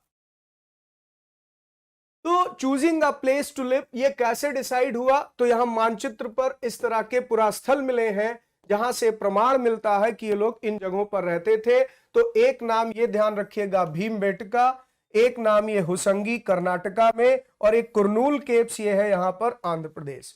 ये तीनों याद रखिए, ये आपके एग्जाम के लिए बहुत इंपॉर्टेंट है। ये पूरा पाषाणिक पुरास्थल है, ध्यान रखिए। अब देखिए, चूंकि पत्थर के उपकरण बहुत महत्वपूर्ण थे, इसलिए लोग ऐसी जगह ढूंढते रहते था जहां अच्छे पत्थर मिल सके। तो लोग यहां पर रहने के लिए नदी घाटियों को चुनते थे, रिवर वैलीज को। आप देख रहे हैं भीमबेटका नर्मदा नदी के किनारे दिखाई दे रहा है आपको। क्यों यहां नर्मदा नदी घाटी में रह रहे हैं, नदी घाटियों में क्यों रह रहे हैं? क्योंकि ये कह रहा है पत्थर के उपकरण बहुत महत्वपूर्ण थे इनके लिए, और इसलिए ऐसी जगह ढूंढते रहते थे जहां अच्छे पत्थर मिल सके। पत्थर ही इनके लिए जीवन यापन का एक आधार है, तो ऐसी जगह जाएंगे जहां पत्थर मिल सके। अब देखिए, शैल चित्र कला तक मिली है। यानी यह भी एक अपने आप में बड़ी यूनिक बात है कि आदि मानव, आरंभिक मानव, अर्ली मैन, वो भी चित्रकारी करता था। और यह आज का बनाया चित्र नहीं, उस जमाने के मानव द्वारा बनाया गया चित्र है। एक शैल चित्र मिला। शैल का मतलब होता है पत्थर, यानी रॉक की बात कर रहे हैं। ये रॉक पेंटिंग मिली है, गुफाओं के अंदर ये बने हुए चित्र मिले। जिन गुफाओं में लोग रहते थे उनमें से कुछ की दीवारों पर इस तरह के चित्र मिले। और चित्र के विषय देखिए, एक जानवर भाग रहा, इंसान यहां पर उसका पीछा कर रहा। तो ये जिस तरह का जीवन यापन जी रहे हैं उसी विषय पर आधारित ये चित्र बनाए। ये भी तो इनके इतिहास की ओर संकेत करता है, इनके अतीत के जीवन की झलक दिखाता है कि इंसान का जीवन ऐसा रहा होगा। जानवर का शिकार उसके भोजन का एक आधार था, और इस तरह के विषयों पर इन्होंने चित्र तक बनाए। तो इनमें से कुछ ऐसे चित्र मध्य प्रदेश और दक्षिणी उत्तर प्रदेश की गुफाओं में मिले, जिसमें जंगली जानवरों का कुशलता से सजीव चित्रण किया गया। ऐसे बने हुए चित्र गुफाओं के अंदर मिले हैं, यानी ये रॉक पेंटिंग्स तक मिली हैं। तो ये अपने आप में एक बहुत ही महत्वपूर्ण उपलब्धि रही है कि इस तरह के पुरातात्विक स्थल खोजे गए। ये रॉक शेल्टर में मिली पेंटिंग्स हैं जो यहां पर उनके जीवन के विषय में हमें जानकारी देती। अब ये जो आप देखेंगे, ये गुफा मिली है। इसी गुफा का नाम मैंने कहा भीमबेटका है। मध्य प्रदेश में भोपाल से कुछ दूरी पर भीमबेटका नाम की ये गुफा मिली है। इसके अंदर इस तरह के चित्र मिले जो कि आज के समय मध्य प्रदेश में है। और भीमबेटका, बच्चों याद रखिएगा, ये भारत में चित्रकला का सबसे प्राचीन प्रमाण देने वाला पुरास्थल है, और इसे यूनेस्को ने अपने वर्ल्ड हेरिटेज साइट में शामिल भी किया। यूनेस्को के वर्ल्ड हेरिटेज साइट में इसको शामिल किया गया, विश्व विरासत स्थल में इसको शामिल किया गया। इस पुरास्थल पर गुफाएं व कंदराएं मिली हैं। लोग इन गुफाओं में इसलिए रहते थे क्योंकि यहां उन्हें बारिश, धूप और हवाओं से राहत मिलती थी। ये गुफाएं नर्मदा घाटी के पास हैं। तो इस तरह से ये इनका प्राकृतिक निवास स्थान था, यही उनका घर था, यही उनका आप कह सकते हैं महल था, यहीं से उनका जीवन यापन होता था और यही शेल्टर था, यानी रॉक शेल्टर इसे हम कहेंगे। तो जहां ये रहते थे वहां पर तो पुरास्थल यानी साइट्स क्या है, किसे कहते पुरास्थल, इसके विषय में इसमें जानकारी दी गई कि उस स्थान को पुरास्थल कहते हैं जहां औजार, बर्तन और इमारतों जैसी वस्तुओं के अवशेष मिलते हैं। ऐसी वस्तुओं का निर्माण लोगों ने अपने काम के लिए किया था और बाद में वे उन्हें वहीं छोड़ गए। ये जमीन के ऊपर, अंदर, कभी कभी समुद्र और नदी के तल में भी पाए जाते हैं। इन पुरास्थलों के बारे में हम लोग अगले अध्याय में भी पढ़ेंगे। तो यहां पर साइट्स किसे कहते हैं, पुरास्थल किसे कहते हैं। तो आग की खोज को लेकर के अगला पैराग्राफ है, यह कहता है मानचित्र 2 में कुरनूल गुफा ढूंढो। गौर करिएगा, यहां कुरनूल गुफा के बारे में आपको पिछली क्लास में बताया था, जो सैटरडे की क्लास हुई थी। मानचित्र पर आपने शायद नोटिस किया हो तो कई प्री हिस्टोरिक साइट्स के बारे में डिस्कशन किया गया था, जैसे भीमबेटका के बारे में, मेहरगढ़ के बारे में, बुर्जहोम के बारे में, हुसंगी के बारे में। तो कुरनूल गुफा आप देख रहे हैं यहां पर है। और एक चीज नोटिस करिएगा कि इसमें जो अलग अलग कलर कॉम्बिनेशन दिया गया है वो यहां पर अगर देखें तो आप पाएंगे कि जो पुरा पाषाण काल के ये पुरास्थल है उन्हीं को इस यहां ट्रायंगल में दिखाया गया है। यानी ये जो रेड ट्रायंगल आप देख रहे हैं, त्रिभुजाकार, ये जो चित्र आप देख रहे हैं, ये पुरा पाषाणिक स्थल है, यानी ये पैलियोलिथिक साइट्स हैं। तो ये जो पैलियोलिथिक साइट्स है इसमें एक नाम आप देख रहे हैं वो है कुरनूल गुफाएं। अब यहां पर आप गौर करें, ये कह रहा है कुरनूल गुफा। तो कुरनूल गुफा वैसे जानकारी के लिए आप जान लें कि ये आंध्र प्रदेश राज्य क्षेत्र के अंतर्गत दिखाई दे रहा है, आंध्र प्रदेश स्टेट में दिखाई दे रहा है। और दूसरी बात ध्यान रखिएगा, ये पुरा पाषाणिक स्थल है, पुरा पाषाण काल का स्थल है। यानी जिस पाषाण काल का आप अध्ययन कर रहे हैं वो भी 3 अलग अलग चरणों में बटा हुआ। आप इसी मानचित्र पर गौर करें तो आपको यह दिखाई देगा कि यहां पर जो रेड ट्रायंगल है पुरा पाषाण के पुरा स्थल दिखाई दे रहे हैं, यानी पैलियोलिथिक एज के साइट्स हैं। जो ब्लू कलर से स्क्वायर बना हुआ है, वर्ग बना हुआ है, वो नवपाषाणिक पुरा स्थल है, जैसे मेहरगढ़, बुर्जहोम, कोलडीवा, महागढ़ा, चिरांद, दाओजरी, हेडिंग, ये सारे जो आप पुरास्थल देख रहे हैं ये सब नवपाषाण काल के पुरास्थल हैं, यानी नियोलिथिक एज। अच्छा, साफ नहीं दिख रहा है प्रियंका, मैं कुछ अरेंजमेंट करता हूं। अब देखिए मानचित्र तो हो सकता है कि आपको साफ ना दिखे, बाकी अदरवाइज मैं ये कोशिश कर रहा हूं कि जो यहाँ पीडीएफ है वो प्रॉपर आपको दिखे। अब थोड़ा सा क्लैरिटी आई होगी शायद। तो यहां पर ध्यान दीजिएगा कि पुरा पाषाण काल, नवपाषाण काल, महापाषाण के पुरास्थल अलग अलग क्षेत्रों के पुरास्थल हैं। ये हम लोग पिछली क्लास में जूम करके यहां पर इस पूरे मैप को देख चुके हैं। ठीक, तो मैं अब आगे बढ़ता हूं। तो इस पर आप गौर करिएगा, ये कह रहा है कि मानचित्र 2 में कुरनूल गुफा ढूंढो, यानी ये एक पुरा पाषाणिक स्थल है, यहां राख के अवशेष मिले हैं। तो राख के अवशेष मिलने का मतलब क्या हुआ कि आरंभिक लोग आग जलाना सीख गए थे, यानी हम ऐसा भी कह सकते हैं कि आग की खोज पुरा पाषाण काल में हुई। यानी अगर प्रश्न ये आ गया पेपर में कि आग की खोज कब हुई, तो आग से परिचित हुआ मानव पैलियोलिथिक एज में ही, पुरा पाषाण काल में ही। इसका जवाब यहां से आप दे सकते हैं, पैलियोलिथिक एज में ही आग के बारे में जानकारी हो गई थी। क्यों? क्योंकि कह रहा है कुरनूल गुफा से आग जलाने का प्रमाण मिला है राख के अवशेषों के आधार पर। फिर यहां पर आग का इस्तेमाल कई कार्यों के लिए किया गया होगा, जैसे कि प्रकाश के लिए, मांस भूनने के लिए और खतरनाक जानवरों को दूर करने के लिए। तो आग का प्रयोग प्रारंभिक तौर पर ये लोग कैसे करते थे, यानी आप नोटिस करें आग से ये लोग परिचित हो गए, लेकिन यहां पर आग का प्रयोग भोजन पकाने में ये आगे चलकर आप देखेंगे विकसित होगा। हालांकि अभी शुरुआत में आग का प्रयोग प्रकाश के लिए किया गया, मांस भूनने के लिए आग का प्रयोग आगे चलकर हुआ, खतरनाक जानवरों को दूर भगाने में भी आग की उपयोगिता थी। क्योंकि जो वाइल्ड एनिमल थे उनसे लड़ने में आग की मशाल भी अपने आप में एक हथियार की तरह इस्तेमाल में लाई जाती रही होगी। तो ये कह सकते हैं कि आग के बहुत सारे प्रयोग हैं। ये कह रहे हैं आज हम आग का उपयोग किस लिए करते हैं, तो ये बताने की आवश्यकता नहीं है, क्योंकि ये बच्चों की एकेडमिक बुक है। तो इसमें बीच बीच में इस तरह के टास्क भी दिए गए जिससे बच्चों में एक इंटरेस्ट क्रिएट होता रहे। आगे बढ़ते हैं। तो इसी का ये इंग्लिश ट्रांसलेशन है। ये कह रहा है कुरनूल केव्स को आप मैप पर फाउंड करिए, और उसके बाद यहां पर आप नोटिस करें कि यहां से कुछ ऐसे एविडेंसेस मिले हैं, चूंकि एसेस मिले हैं तो यहां पर ट्रेसेस ऑफ ऐश का मिलना ये इंडिकेट करता है कि ये लोग फेमिलियर थे किससे, यूज ऑफ फायर से, यानी आग के प्रयोग से लोग परिचित हो गए थे। और आग का प्रयोग कई संदर्भों में होता था, कई तरह के यहां पर चीजों में आग का इस्तेमाल होता था। तो ये मैप पर आप देख रहे हैं कुरनूल गुफा यहां पर बनी हुई है, और इसी बेस पर हम कह सकते हैं कि आंध्र प्रदेश स्टेट के अंतर्गत अवस्थित था। अब आगे देखिए। अब ये बात कर रहा है नाम और तिथियों की, यानी जो पाषाण काल आप लोग पढ़ रहे हैं, प्राग ऐतिहासिक संस्कृत के बारे में पढ़ रहे हैं, इसमें अलग अलग कालखंड है और उनके अलग अलग नाम। तो उनके नाम और तिथियों के बारे में भी यहां पर जिक्र किया गया। ये कह रहे हैं हम जिस काल के बारे में पढ़ रहे हैं, पुरातत्वविदों ने उनके बड़े बड़े नाम रखे हैं, आर्कियोलॉजिस्ट ने इसको अलग अलग नाम दिए। आरंभिक काल को वे पुरापाषाण काल कहते हैं। तो जो पाषाण काल है,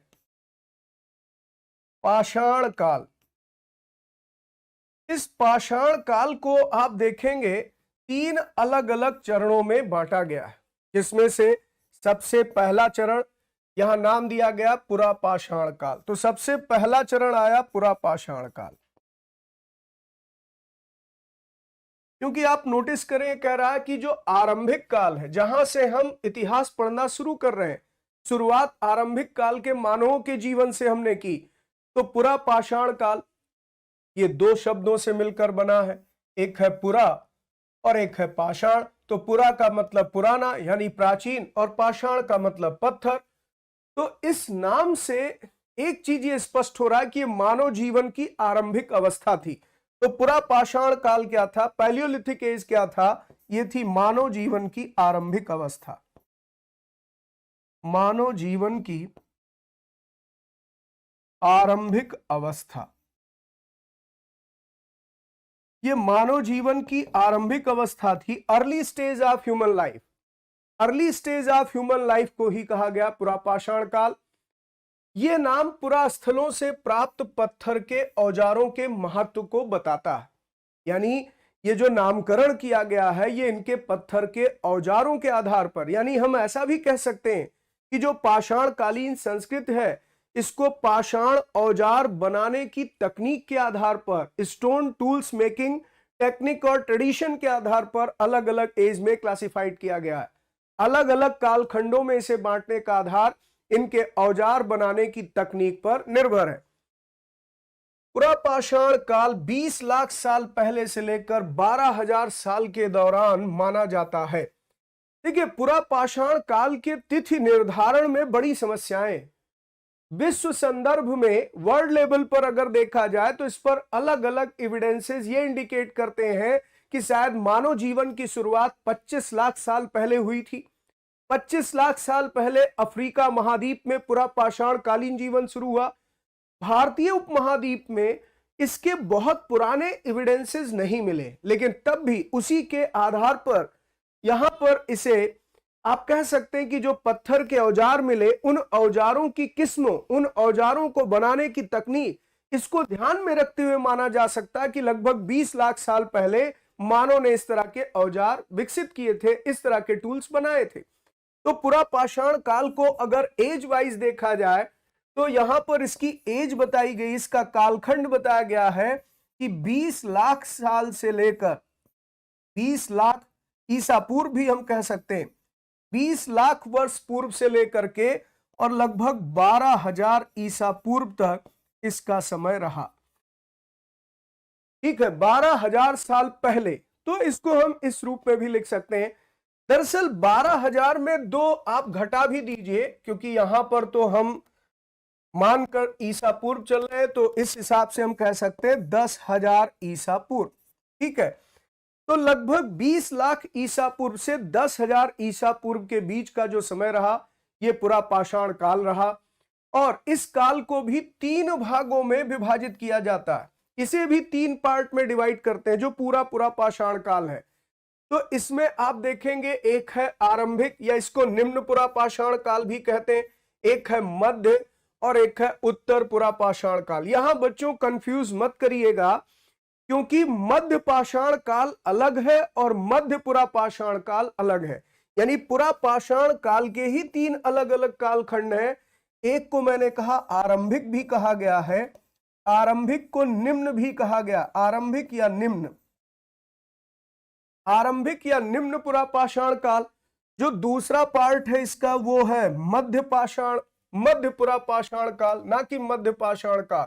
ध्यान रखिएगा, अगर मध्य पाषाण काल आप कहेंगे तो पुरा पाषाण काल के बाद की अवस्था है, और मध्य पुरा पाषाण काल बेसिकली वो पुरा पाषाण काल की ही एक अवस्था है।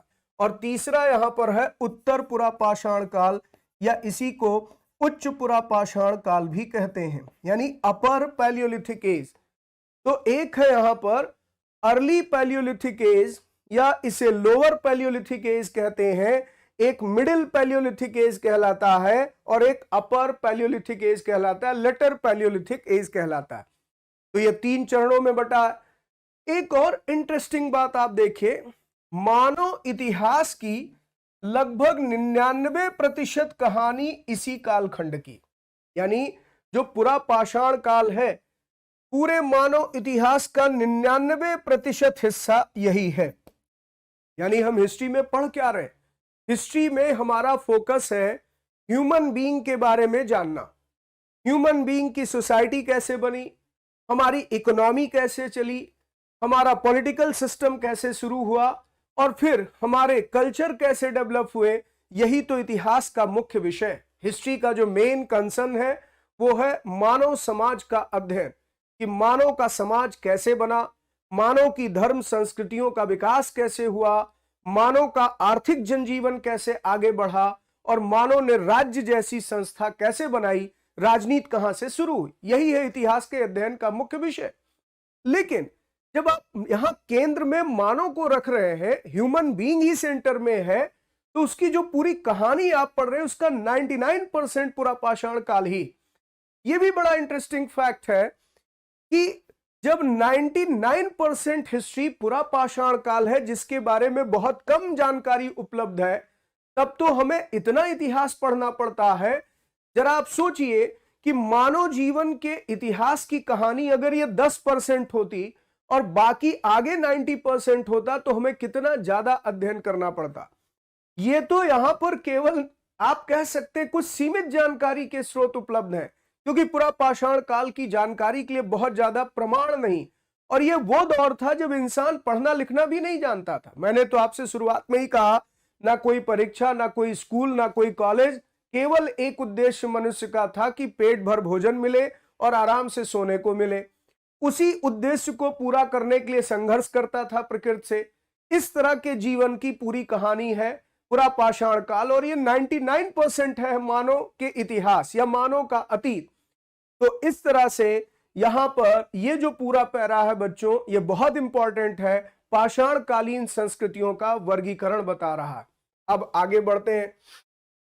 फिर इसके बाद एक ऐसा टाइम आया जब पर्यावरण में बड़े बदलाव देखने को मिले। पर्यावरण के स्तर पर बदलाव हुआ, तो जिस काल में हमें पर्यावरणीय बदलाव मिलते हैं उसे मेसोलिथ नाम दिया गया, यानी इसे मध्य पाषाण युग कहा गया। इसका समय लगभग 12,000 साल पहले से लेकर 10,000 साल पहले तक माना गया। यानी अगर हम यहां पर दूसरा चरण लिखें, मानव जीवन के विकास का अगला क्रम जो आया, यह है मध्य पाषाण काल। यह है मध्य पाषाण काल या मेसोलिथिक एज। और मेसोलिथिक एज या मध्य पाषाण काल का समय यह कह रहा है लगभग 12,000 साल पहले शुरू हुआ, यानी 10,000 ईसा पूर्व हम लिख सकते हैं, 10,000 BC लिख सकते हैं, और लगभग 10,000 साल पहले तक रहा, यानी इसे हम 8,000 BC लिख सकते हैं, 8000 ईसा पूर्व लिख सकते हैं। तो लगभग 10,000 ईसा पूर्व से 8,000 ईसा पूर्व के बीच का जो समय है यह मध्य पाषाण काल कहलाता है। इस काल के जो पाषाण औजार थे ये आमतौर पर बहुत छोटे होते थे, यानी पूरा पाषाण काल के औजार बड़े होते थे। ठीक,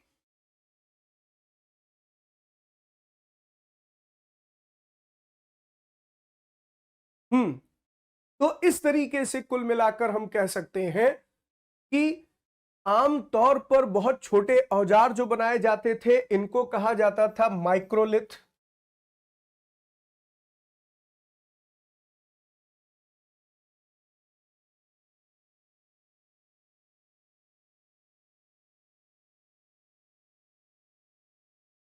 चलिए, मेरी बहुत बहुत शुभकामनाएं रोहित, आपको बहुत बहुत शुभकामनाएं।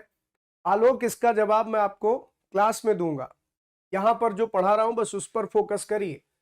तो माइक्रोलिथ यानी लघु पाषाण, इसी को हम कहते हैं।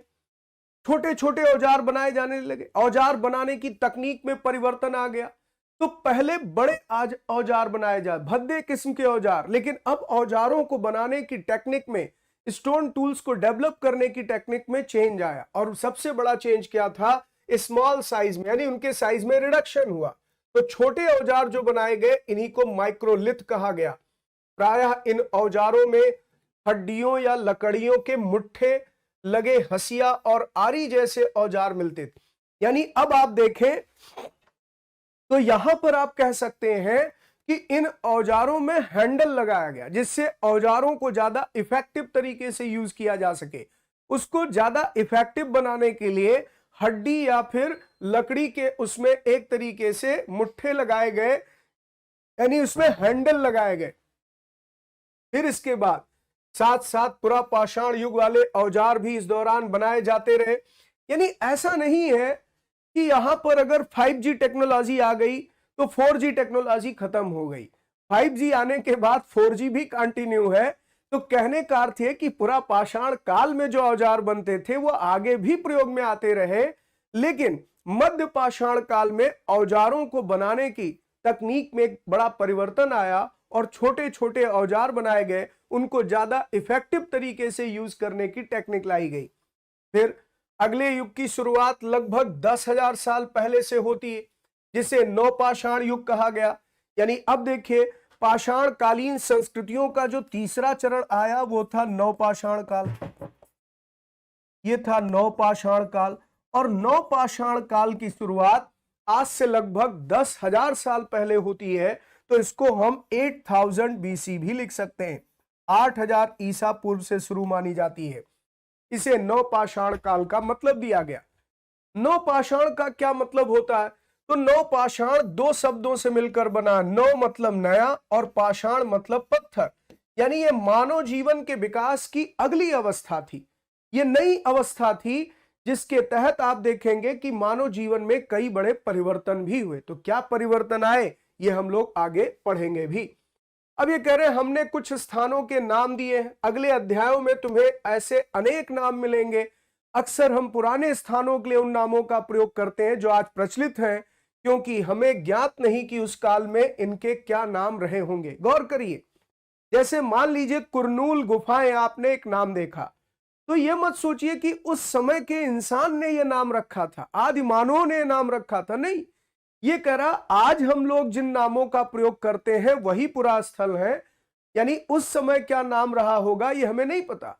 जैसे आप आगे के अध्याय में पढ़ेंगे हड़प्पा और मोहनजोदड़ो, तो ये बात थोड़ी पता है कि उस समय के लोग उसे हड़प्पा ही कहते थे या उस समय के लोग उसे मोहनजोदाड़ो ही कहते थे। हड़प्पा नामकरण, मोहनजोदाड़ो नामकरण जो पुरास्थल मिले हैं, ये वर्तमान समय के संदर्भ में है, ना कि उस जमाने में क्या नाम रहा होगा ऐसा कुछ पता। यही यहां पर इस लाइन में लिखा। आगे बढ़ते तो नेम्स और डेट्स को लेकर जो मैंने अभी डिस्कस किया उसी को यहां इंग्लिश में भी आपके सामने ट्रांसलेट कर दिया गया कि आप इसको एक बार रीड आउट करें, तो जो मैंने डिस्कस किया वो इजली आप समझ जाएंगे। इसमें कुल मिलाकर बताया गया क्लासिफिकेशन ऑफ स्टोन एज, ठीक है। और ये क्लासिफिकेशन जो किया गया इसमें सबसे पहला मैंने आपको बताया वो है पैलियोलिथिक एज। पहला है पैलियोलिथिक एज, और पैलियोलिथिक एज के बारे में कहता है कि लगभग 20 लाख बीसी से लेकर के इसे हम 10,000 बीसी तक काउंट कर सकते हैं, 10,000 ईसा पूर्व तक मान सकते हैं। इसमें भी 3 अलग अलग पार्ट इसके बताए गए हैं। एक है यहां पर आप देखें तो ये कह रहा archaeologists have given lengthy names for the time that we are studying, they call the earliest period the Palaeolithic, ये अर्लीस्ट पीरियड था। और ये 2 ग्रीक वर्ड से मिलकर बना है, पैलियो जिसका मतलब होता है ओल्ड और लिथोस जिसका मतलब होता है स्टोन। फिर इसके बाद ये कहते हैं कि इसे भी हम 3 पार्ट में डिवाइड कर सकते हैं, एक है लोअर पैलियोलिथिक एज, एक है मिडिल पैलियोलिथिक एज, एक है अपर पैलियोलिथिक एज, जो मैंने आपको अभी क्लियर कर दिया था। एक को हम निम्न पुरापाषाण काल भी कहते हैं, एक है मध्य पुरापाषाण काल यानी मिडिल पैलियोलिथिक एज है, और एक तीसरा है उच्च पुरापाषाण काल या अपर पैलियोलिथिक एज। तो this was the earliest period in human life, और इसकी खास बात मैंने क्या बताया कि 99% ऑफ ह्यूमन हिस्ट्री को यह कवर करता है, और यही मानव जीवन की आरंभिक अवस्था थी। फिर इसके बाद एक स्टेज आया जो दूसरा पार्ट है, उसे नाम दिया गया है मेसोलिथिक एज। इसे मेसोलिथिक एज कहा गया है, और मेसोलिथिक एज के बारे में यह कहता है कि ये लगभग 10,000 बीसी से लेकर के और 8,000 बीसी के बीच की जो स्टेज थी वो रहा। और इसमें सबसे बड़ा आप देखें तो वो कंसर्न था एनवायरमेंटल चेंज, और दूसरी तरफ reduction of size of stone tools. तो जो इस समय स्टोन टूल्स मिलते हैं वो टाइनी साइज के हैं। टेनी साइज, टाइनी साइज का मतलब होता है स्मॉल साइज। तो इन स्टोन टूल्स के साइज में रिडक्शन आया, ये एक बड़ा चेंज था। फिर next stage of human life जो आई, आज से लगभग 10,000 साल पहले स्टार्ट हुई, इसको इसने नाम दिया है नियोलिथिक एज। तो नियोलिथिक एज क्या है इसके बारे में इसमें डिस्क्राइब किया गया है, और नियोलिथिक एज लगभग 8,000 बीसी से लेकर के स्टार्ट होता है, आज से लगभग 10,000 साल पहले। तो इस तरह से इसने स्टोन एज का पूरा क्लासिफिकेशन यहां पर दिया है। अब आगे बढ़ते हैं। अब जो बदलती जलवायु की बात हुई है जरा इसको समझा जाए, क्लाइमेट चेंज की जो बात हुई है इसको समझा जाए।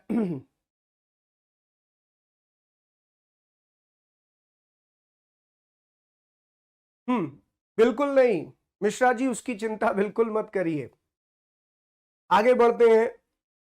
तो लगभग 12,000 साल पहले दुनिया की जलवायु में बड़े बदलाव आए, ठीक है, यानी लगभग 10,000 बीसी के आसपास गर्मी बढ़ने लगी, तापमान बढ़ने लगा।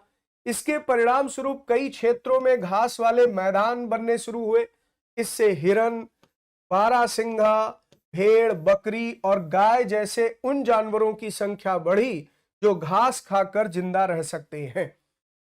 अब देखिए यहां पर बच्चों नोटिस करिएगा कि मानव जीवन में किस तरह से एक नई चीज की शुरुआत होती है। पशुपालन आया कैसे?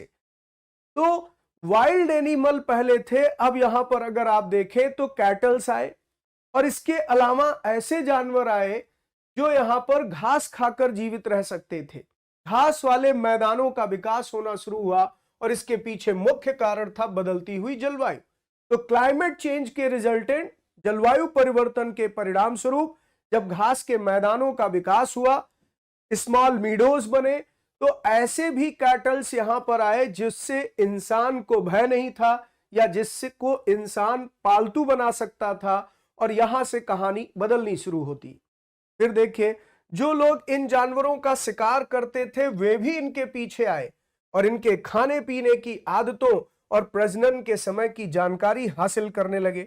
यानी धीरे धीरे इनके खाने पीने के बारे में पता चला, इनके प्रजनन, इनके ब्रीडिंग्स के बारे में पता चला, और जैसे जैसे इंसान इस बारे में अवेयर होता चला गया, यहां पर आप देखें इन जानवरों को पकड़कर उसने अपने जरूरत के अनुसार उसे पालना शुरू किया।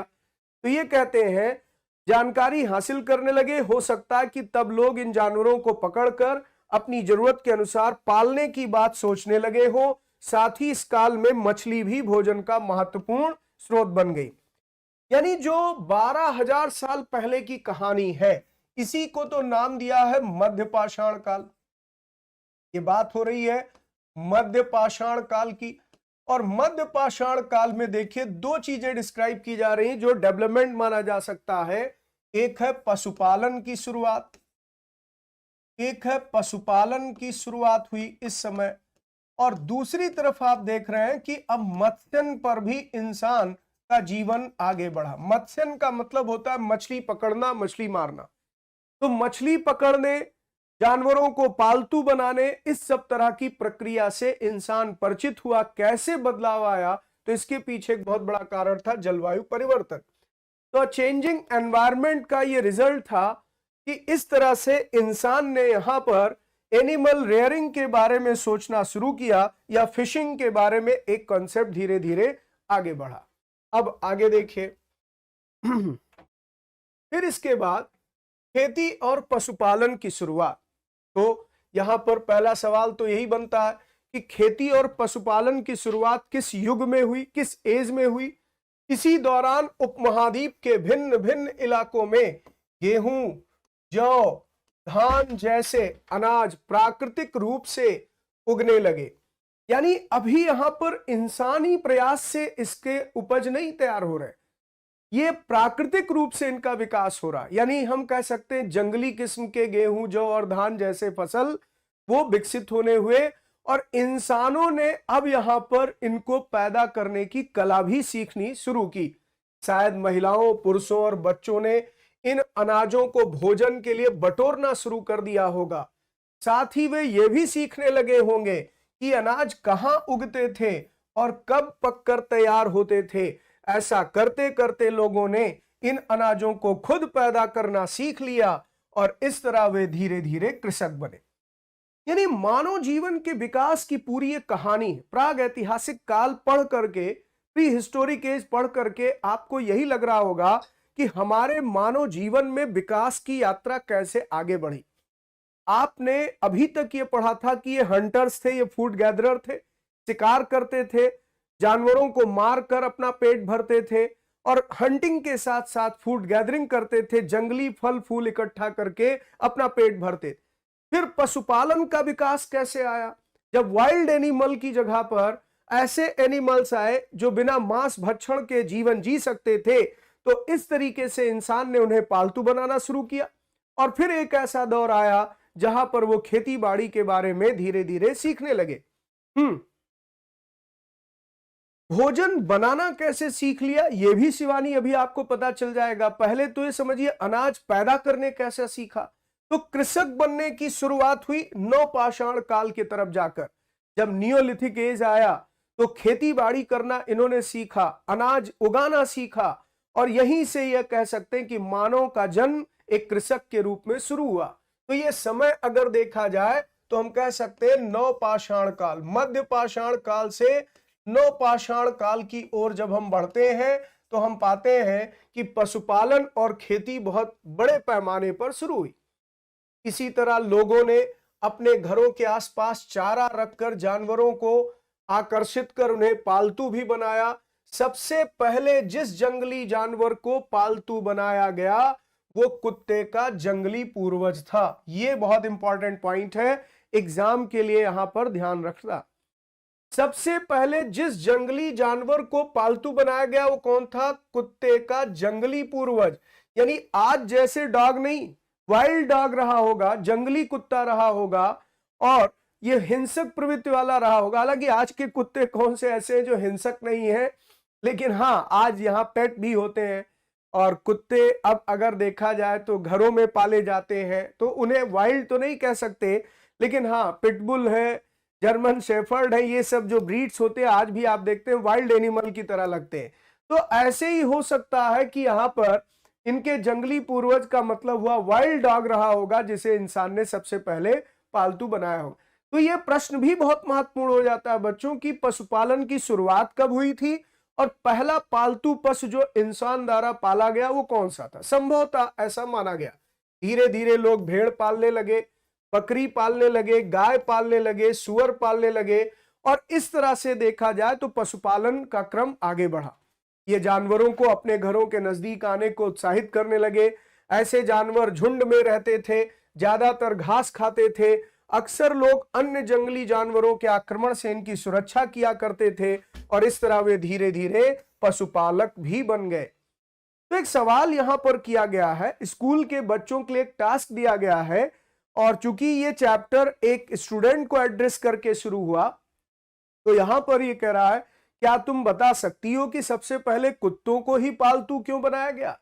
तो कुत्तों को पालतू बनाने के पीछे के कारण यही रहे होंगे शायद कि एक तरीके से इंसान के लिए यह सुरक्षित था। इंसान इससे अपने आप को सुरक्षित महसूस करता था शायद, कि हम अगर कुत्ता मान लीजिए वाइल्ड हो जाए तो उससे लड़ सकते, उस ऐसी स्थिति में है कि उसके हमले को हम रोक सकते हैं। तो ऐसे कारणों से हो सकता है कि कुत्ते को पालतू बनाया। दूसरा, एक वजह शायद ये भी रही होगी कि कुत्ते के पास कहते हैं कि सेंस ऐसा होता है कि कोई खतरा हो तो उसको भांप कर वो बार्क करने लगता है, भौंकने लगता है, और इंसान के जीवन में इससे कहीं ना कहीं एक सुरक्षा का भाव आया होगा। जैसे कोई वाइल्ड एनिमल रात में वो नजदीक आ रहा है, कुत्ते भौंकने लगे तो हम अलर्ट हो जाते हैं। आप आज भी नोटिस करते होंगे कि अगर गली में भी कुत्ते, स्ट्रीट डॉग भी हैं, कोई दुर्घटना की स्थिति होती है, कोई यहां पर ऐसे जो सस्पिशियस एक्टिविटी हो, तो कुत्ते बहुत ज्यादा एक्टिव हो जाते हैं। तो इस कारण से यहां पर हम कह सकते हैं कि कुत्ते को शायद पालतू बनाया गया होगा, सुरक्षा कारणों को ध्यान में रखकर। फिर इसके बाद आगे बढ़ते हैं। The beginning of farming and herding के बारे में बताया गया। पशुपालन कैसे शुरू हुआ, खेती की शुरुआत कैसे हुई, तो उसके विकास की पूरी कहानी यहां पर रखी गई। अब यहां बसने की प्रक्रिया कैसे शुरू हुई इसका जिक्र किया गया, यानी मानव जीवन में स्थायित्व आया। अब इंसान नोमैड्स की जगह पर, खाना बदोश होने की जगह पर धीरे धीरे एक जगह लॉन्ग टर्म के लिए स्टे करने लगा। उसी को हम कहते हैं बसना। जैसे आप एक जगह भोजन की आपूर्ति के लिए गए, भोजन वहां समाप्त होने लगा तो वहां से आप दूसरी जगह मूव कर गए, फिर वहां भोजन की तलाश करने लगे, वहां भोजन खत्म हो गया तो तीसरी जगह चले गए। आपने अभी सैटरडे वाली क्लास में पढ़ा था कि इंसान एक जगह से दूसरे जगह घूमता रहता था, तो इसको खानाबदोश जीवन कहा जाता है। नोमैड्स की लाइफ कहते हैं, नोमैडिक लाइफ थी। लेकिन अब नोमैडिक लाइफ की जगह पर यह कह रहा है कि बसने की प्रक्रिया शुरू हुई, इंसान एक ही जगह पर रुकना शुरू किया। इसके पीछे क्या कारण रहा होगा? तो एक तो कॉमन सेंस से सीधा सा कहता है कि जब खेती बाड़ी ये लोग करने लगे, कृषक बन गए, पशुपालक बन गए, तो इनके जीवन में स्थायित्व भी वहीं से आया। क्योंकि आप जानते हैं कोई फसल तैयार होने का एक टाइम पीरियड होता है, उसके पकने का, उसकी कटाई का, उसका एक समय होता है। तो कृषक बनने के साथ ही अगर देखा जाए तो मानव जीवन में स्थायित्व की शुरुआत हुई। घुमंतु कृषक हो ही नहीं सकता, कृषक कैसे घुमंतु हो सकता है?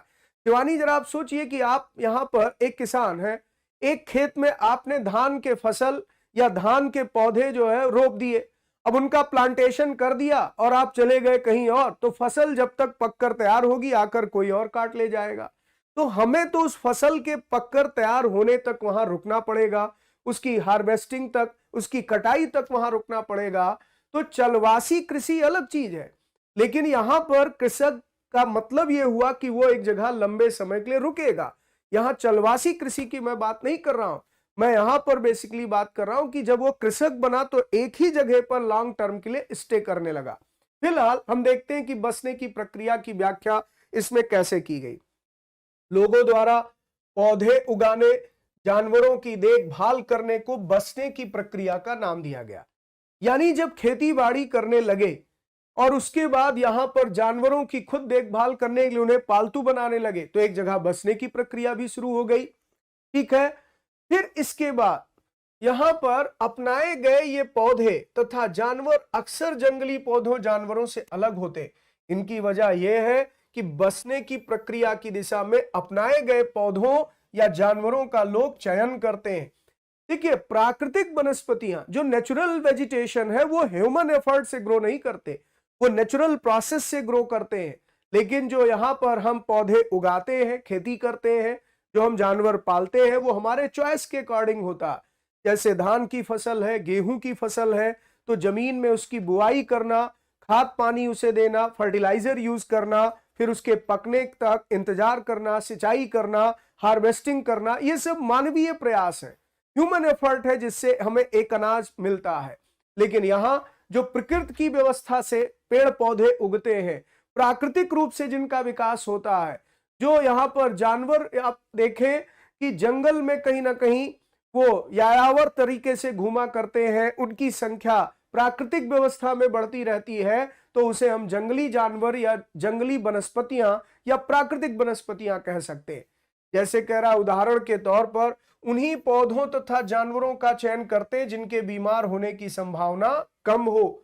यही नहीं, लोग उन्हीं पौधों को चुनते हैं जिनसे बड़े दाने वाले अनाज पैदा होते हैं, साथ ही जिनकी मजबूत डंठलें अनाज के पके दानों के भार को संभाल सके।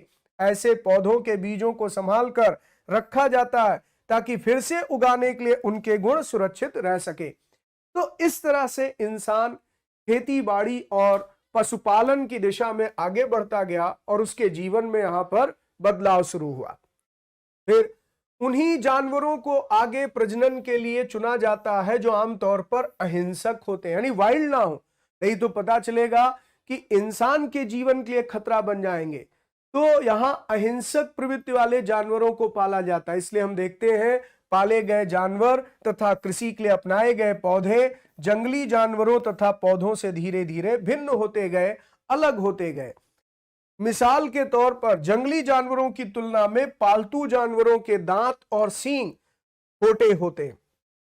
यहां जो एक आप इमेज देख रहे हैं, भले ही आपको थोड़ा सा ब्लर दिख रहा होगा, एनसीईआरटी की बुक से सीधे मैंने लिया है, तो इसमें आप पाएंगे कि जंगली सुअर के दांत और पालतू सुअर के दांतों की तुलना की गई, यानी दोनों एक ही प्रजाति के पशु हैं सुअर, लेकिन एक वाइल्ड पिग है और एक पेट पिग है। यानी जो यहां पर डोमेस्टिक पिग है, उन दोनों के टीथ के स्ट्रक्चर में अंतर देखिए। उसके दांत बड़े हैं, उसके दांत यहां पर अगर देखा जाए तो ये लगता है कि जैसे किसी बड़े जानवर का शिकार करने वाले दांत हैं, और ये चारा खाने वाले, या फिर आप कह सकते हैं कि ये जो पालतू सुअर है उसके दांत छोटे साइज में दिख रहे हैं। तो इन दांतों को देखो, इनमें कौन सा जंगली सुअर का है, कौन सा पालतू सुअर का है। तो आप कह सकते हैं ये जो इमेज आपके सामने है, इसमें ये वाइल्ड पिग का है और ये डोमेस्टिक पिग का। ये जो पालतू सुअर है उसके दांत है, और ये जो साइड आप देख रहे हैं ये यहां पर जंगली सुअर का दांत है। ये एक तुलना दिखाई गई कि कैसे पता चला कि कौन सा पशु पालतू है और कौन सा वाइल्ड एनिमल। फिर बसने की प्रक्रिया पूरी दुनिया में धीरे धीरे चलती रही। ये करीब 12,000 साल पहले शुरू हुई। अब 12,000 साल पहले कहने का सीधा सा मतलब क्या हुआ कि ये लगभग 10,000 ईसा पूर्व की बात कर रहा है, 10,000 BC का। और मैंने आपसे कहा था कि इस समय को लगभग हम मध्य पाषाण काल में काउंट करते हैं। तो ये मध्य पाषाण काल का समय था जब पशुपालन की शुरुआत हुई और इंसान बसने की तरफ आगे बढ़ने लगा, धीरे धीरे ग्रामीण बस्तियां बनने लगी। फिर वास्तव में आज हमने जो भोजन प्राप्त करते हैं वो इसी बसने की प्रक्रिया की वजह से कृषि के लिए अपनाई गई सबसे प्राचीन फसलों में गेहूं तथा जौ आते हैं। यानी इंसान द्वारा उगाई गई पहली फसल कौन सी थी? गेहूं और जौ। यही सबसे पुराने कृष्ट फसल मानी गई है, यानी जिसका कल्टीवेशन करके इंसान ने अनाज पैदा किया, उसमें गेहूं और जौ। और इसी तरह सबसे पहले पालतू बनाए गए जानवरों में कुत्ते के बाद भेड़ बकरी आते हैं। ये स्टेटमेंट बहुत इंपॉर्टेंट है। ये दोनों ही स्टेटमेंट आपके एग्जाम के लिए बहुत इंपॉर्टेंट है। तो एक तो प्रश्न हो गया कि पशुपालन की शुरुआत कब हुई, मानव जीवन में स्थायित्व की शुरुआत कब हुई, स्टेबिलिटी कब आई, एक ही जगह पर लॉन्ग टर्म के लिए स्टे करना उसने कब शुरू किया, कृषि की शुरुआत कब हुई। फिर इसके बाद पालतू बनाया गया पहला पशु कौन था, कुत्ते के बाद अन्य किन पशुओं को फिर पालतू बनाया गया। फिर सबसे ज्यादा कृषि के संदर्भ में सबसे प्राचीन फसलें, यानी कृषि कार्यों की जब शुरुआत हुई तो सबसे पहली फसल कौन सी उगाई गई। इस तरह के कोई भी प्रश्न पूछे जाए तो उसके उत्तर आप यहां से दे सकते हैं। तो डोमेस्टिकेशन की बात कर रहा है कि डोमेस्टिकेशन का प्रोसेस कैसे आया, और फिर इसके बाद डोमेस्टिकेशन ऑफ एनिमल्स, फिर इसके अलावा प्लांटेशन, ये सब चीजें कहां से डेवलप हुई। और वाइल्ड एनिमल वाइल्ड प्लांट्स या नेचुरल वेजिटेशन से हम अलग कैसे कर सकते हैं, जो इंसानों ने पालतू बनाया, इंसानों ने खेती शुरू की, उस पूरी प्रक्रिया को इसमें समझाया गया बहुत अच्छे से। अब आते हैं एक नवीन जीवन शैली की शुरुआत, यानी नवपाषाण काल तक पहुंचते पहुंचते मानव जीवन में बहुत भारी बदलाव देखने को मिलते हैं, बड़े चेंजेस आते हैं। तुम किसी पौधे के बीज को बोकर देखो, तुम पाओगी कि इसे विकसित होने में कुछ वक्त लगता है, इसमें कुछ दिन, महीने या फिर साल तक लग सकते हैं। इसलिए जब लोग पौधे उगाने लगे तो उनकी देखभाल के लिए उन्हें एक ही जगह पर लंबे समय तक रहना पड़ा था। बीज बोने से लेकर फसलों के पकने तक, पौधों की सिंचाई करने, खरपतवार हटाने, जानवरों और चिड़ियों से उनकी सुरक्षा करने जैसे बहुत से काम इस खेती के काम में शामिल थे। कटाई के बाद अनाज का उपयोग बहुत संभाल कर करना पड़ता था। तो इस तरह से हम कह सकते हैं कि यहां पर जीवन शैली में कृषि जीवन की शुरुआत होने पर, कृषक बनने के बाद यहां पर कैसे उसके स्थायी जीवन की शुरुआत होती है। हाँ बिल्कुल सिद्धार्थ, शायद आज आप लेट आए सिद्धांत जी। मैं यहाँ 6 to 12 की पूरी एनसीईआरटी पढ़ाने की सीरीज शुरू कर चुका हूं, आज 5वां लेक्चर है। आगे बढ़ते हैं। फिर अनाज को भोजन और बीज दोनों ही रूपों में बचा कर रखना आवश्यक था। इसलिए यानी कि बीज इसलिए बचाना जिससे भविष्य में हम और अनाज पैदा कर सकें, और इसके अलावा फिर भोजन का ही साधन था अनाज। तो अनाज को हमें एक तो भोज्य सामग्री की तरह इस्तेमाल भी करना था, लेकिन जो अनाज इंसान ने पैदा किया अगर सब कुछ खा लेगा तो अगले साल के लिए कहां से फसल तैयार होगी। इसलिए बीज के रूप में भी बचाना है और भोजन का भी एक ये साधन है। दोनों ही रूपों में इसे बचा कर रखना आवश्यक था। इसलिए लोगों को इसके भंडारण की बात सोचनी पड़ी। अब जरा सोचिए कि अनाज के भंडारण की जरूरत क्या पड़ी, क्यों स्टोर किया जाए, क्यों यहां पर अनाज को एक जगह पर प्रिजर्व रखा जाए, संरक्षित किया जाए। तो बीज के संदर्भ में, यानी एक तो भविष्य में जरूरत पड़ने पर इस अनाज का हम भोजन में उपयोग कर सके, और अगर कोई ऐसी स्थिति आ जाए जहां अनाज मान लीजिए नहीं पैदा हो पाया तो जो स्टोर किए हुए हम रखे हैं उससे जीवन यापन कर सकें, और भविष्य में फिर से हम उत्पादन की प्रक्रिया को आगे बढ़ा सकें। इसके लिए यहां पर क्रॉप प्लांटेशन के लिए हमें बीज की जरूरत पड़ती थी। फिर बहुत से इलाकों में लोगों ने मिट्टी के बड़े बड़े बर्तन बनाने शुरू किए, टोकरियां बुनी गई, फिर जमीन में गड्ढा खोदा गया और इस रूपों में अनाज को संरक्षित करने की कोशिश की गई, यानी कि यहां पर फूड ग्रेन्स को प्रोटेक्ट या प्रिजर्व करने की कोशिश की गई। तो न्यू वे ऑफ लाइफ कैसे आया, कैसे डेवलपमेंट हुआ, उसकी पूरी स्टोरी इसमें लिखी है कि ग्रेन को कैसे स्टोर किया गया। तो ग्रेन को स्टोर करने की जरूरत क्यों पड़ी यह भी बताया गया, बोथ सेंस में, यानी फूड भी चाहिए और साथ में हमें सीड भी चाहिए। और इसीलिए अगर आप देखें तो यहां पर क्ले पॉट्स बनाए जाने लगे, फिर वो बास्केट बनाए जाने लगे, डक पिट्स बनाए जाने लगे, जिसमें यहां पर अनाज को संरक्षित करने की कोशिश की गई। फिर इसके बाद जानवर चलते फिरते खाद्य भंडार थे। ये कह रहा है कि जानवर एक तरीके से अगर देखा जाए तो हमारे लिए ये भी खाद्य भंडार है, ये भी खाद्य संसाधन है, लेकिन इनका भंडारण अगर देखा जाए तो अनाज की तरह नहीं हो सकता। इसे एक्सप्लेन किया इसमें, जानवर बच्चे देते जिससे उनकी संख्या बढ़ती है, अगर जानवरों की देखभाल की जाए तो उनकी संख्या तो बढ़ती ही है, साथ ही उनसे दूध, दही, घी भी प्राप्त होता है, भोजन का जो एक अच्छा स्रोत है। यही नहीं, जानवरों से हमें मांस भी प्राप्त होता है। दूसरे शब्दों में पशुपालन भोजन के भंडारण का एक तरीका है, यानी कि जो पशुपालन है ये भी एक तरीके से हम कह सकते हैं कि ये खाद्यान्न सामग्रियों का भंडारण है, क्योंकि जब हम पशुपालन करते हैं तो हमें डेयरी प्रोडक्ट मिलते हैं और इसके अलावा भी अन्य बहुत सारी चीजें हमें मिलती हैं। और इस तरह से हम कह सकते हैं कि अनाज के रूप में भी भोजन सामग्री और पशुपालन से भी हमें भोज्य सामग्री प्राप्त होती है। तो फूड ग्रेन्स के साथ साथ कैटल्स भी हमारे लिए फूड के एक बहुत इंपॉर्टेंट सोर्स है, और ये सब आपको बहुत ज्यादा समझाने की जरूरत नहीं, ये तो आप बहुत बेहतर तरीके से प्रैक्टिकली भी जानते हैं। फिर आगे बढ़ते हैं। अब यहां पर हम बात करते हैं कि आरंभिक कृषकों और पशुपालकों के बारे में हम पता कैसे करें। तो बच्चों, आज का समय चूंकि समाप्त हो रहा है, 7:30 तक आपकी क्लास रहेगी। फिर एक बार आप टाइम नोट डाउन कर लीजिए, 6:30 बजे शाम से लेकर 7:30 1 घंटे का समय आपके लिए मैंने रखा है। मैं 4-5 मिनट लगभग विलंब से क्लास शुरू करता हूं, अरेंजमेंट करने में थोड़ा सा वक्त लगता है, लेकिन क्लासेस नियमित होंगी। और यह भी मैं दोहरा देता हूं बच्चों की 6 से 12 तक की एनसीईआरटी की किताबों को मैं अपने इसी चैनल पर रेगुलर पढ़ाने वाला हूं। मेरा सिर्फ एक पवित्र उद्देश्य यह है कि बच्चों के मन में जो जीएस को लेकर के एक दुविधा है कि जीएस हम कैसे पढ़ें सर, कौन सी किताबों से पढ़ें, तो अगर आप एनसीईआरटी भी पढ़ रहे हैं तो उसको पढ़ने का एक सही अप्रोच लाई, एक सही ढंग लाई। क्योंकि आपको यूट्यूब पर ऐसे भी सेशन मिलेंगे जिसमें लिखा है एक ही क्लास में एनसीईआरटी खल्लास। ये मेरे बस की बात नहीं है, मैं ऐसा पढ़ाने में सक्षम नहीं हूं। मैं ये नहीं कहता कि कोई आपको खराब पढ़ाता है, जितने भी टीचर्स हैं सब बहुत अच्छा पढ़ाते हैं, सब आपके लिए अच्छा प्रयास करते हैं, लेकिन मेरी क्षमताएं ऐसी नहीं है कि मैं एक दिन में एनसीईआरटी पढ़ा सकूं। मैं अगर आपको क्लास 6 की बुक भी पढ़ा रहा हूं तो एक एक लाइन को चाहूंगा वो यहां पर आनी चाहिए, स्टोर होनी चाहिए, आपको समझ में आए, आपके कंसेप्ट बने। पढ़ाई ये है ना कि आप केवल क्वांटिटी को मैटर करें कि आज हमने एक पूरी किताब निपटा दी। निपटाने का कंसेप्ट बच्चों बदलिए, आप ढंग से पढ़ाई करने की आदत डालिए। आप समय देंगे तो समय आपको कहीं ना कहीं परिणाम देगा।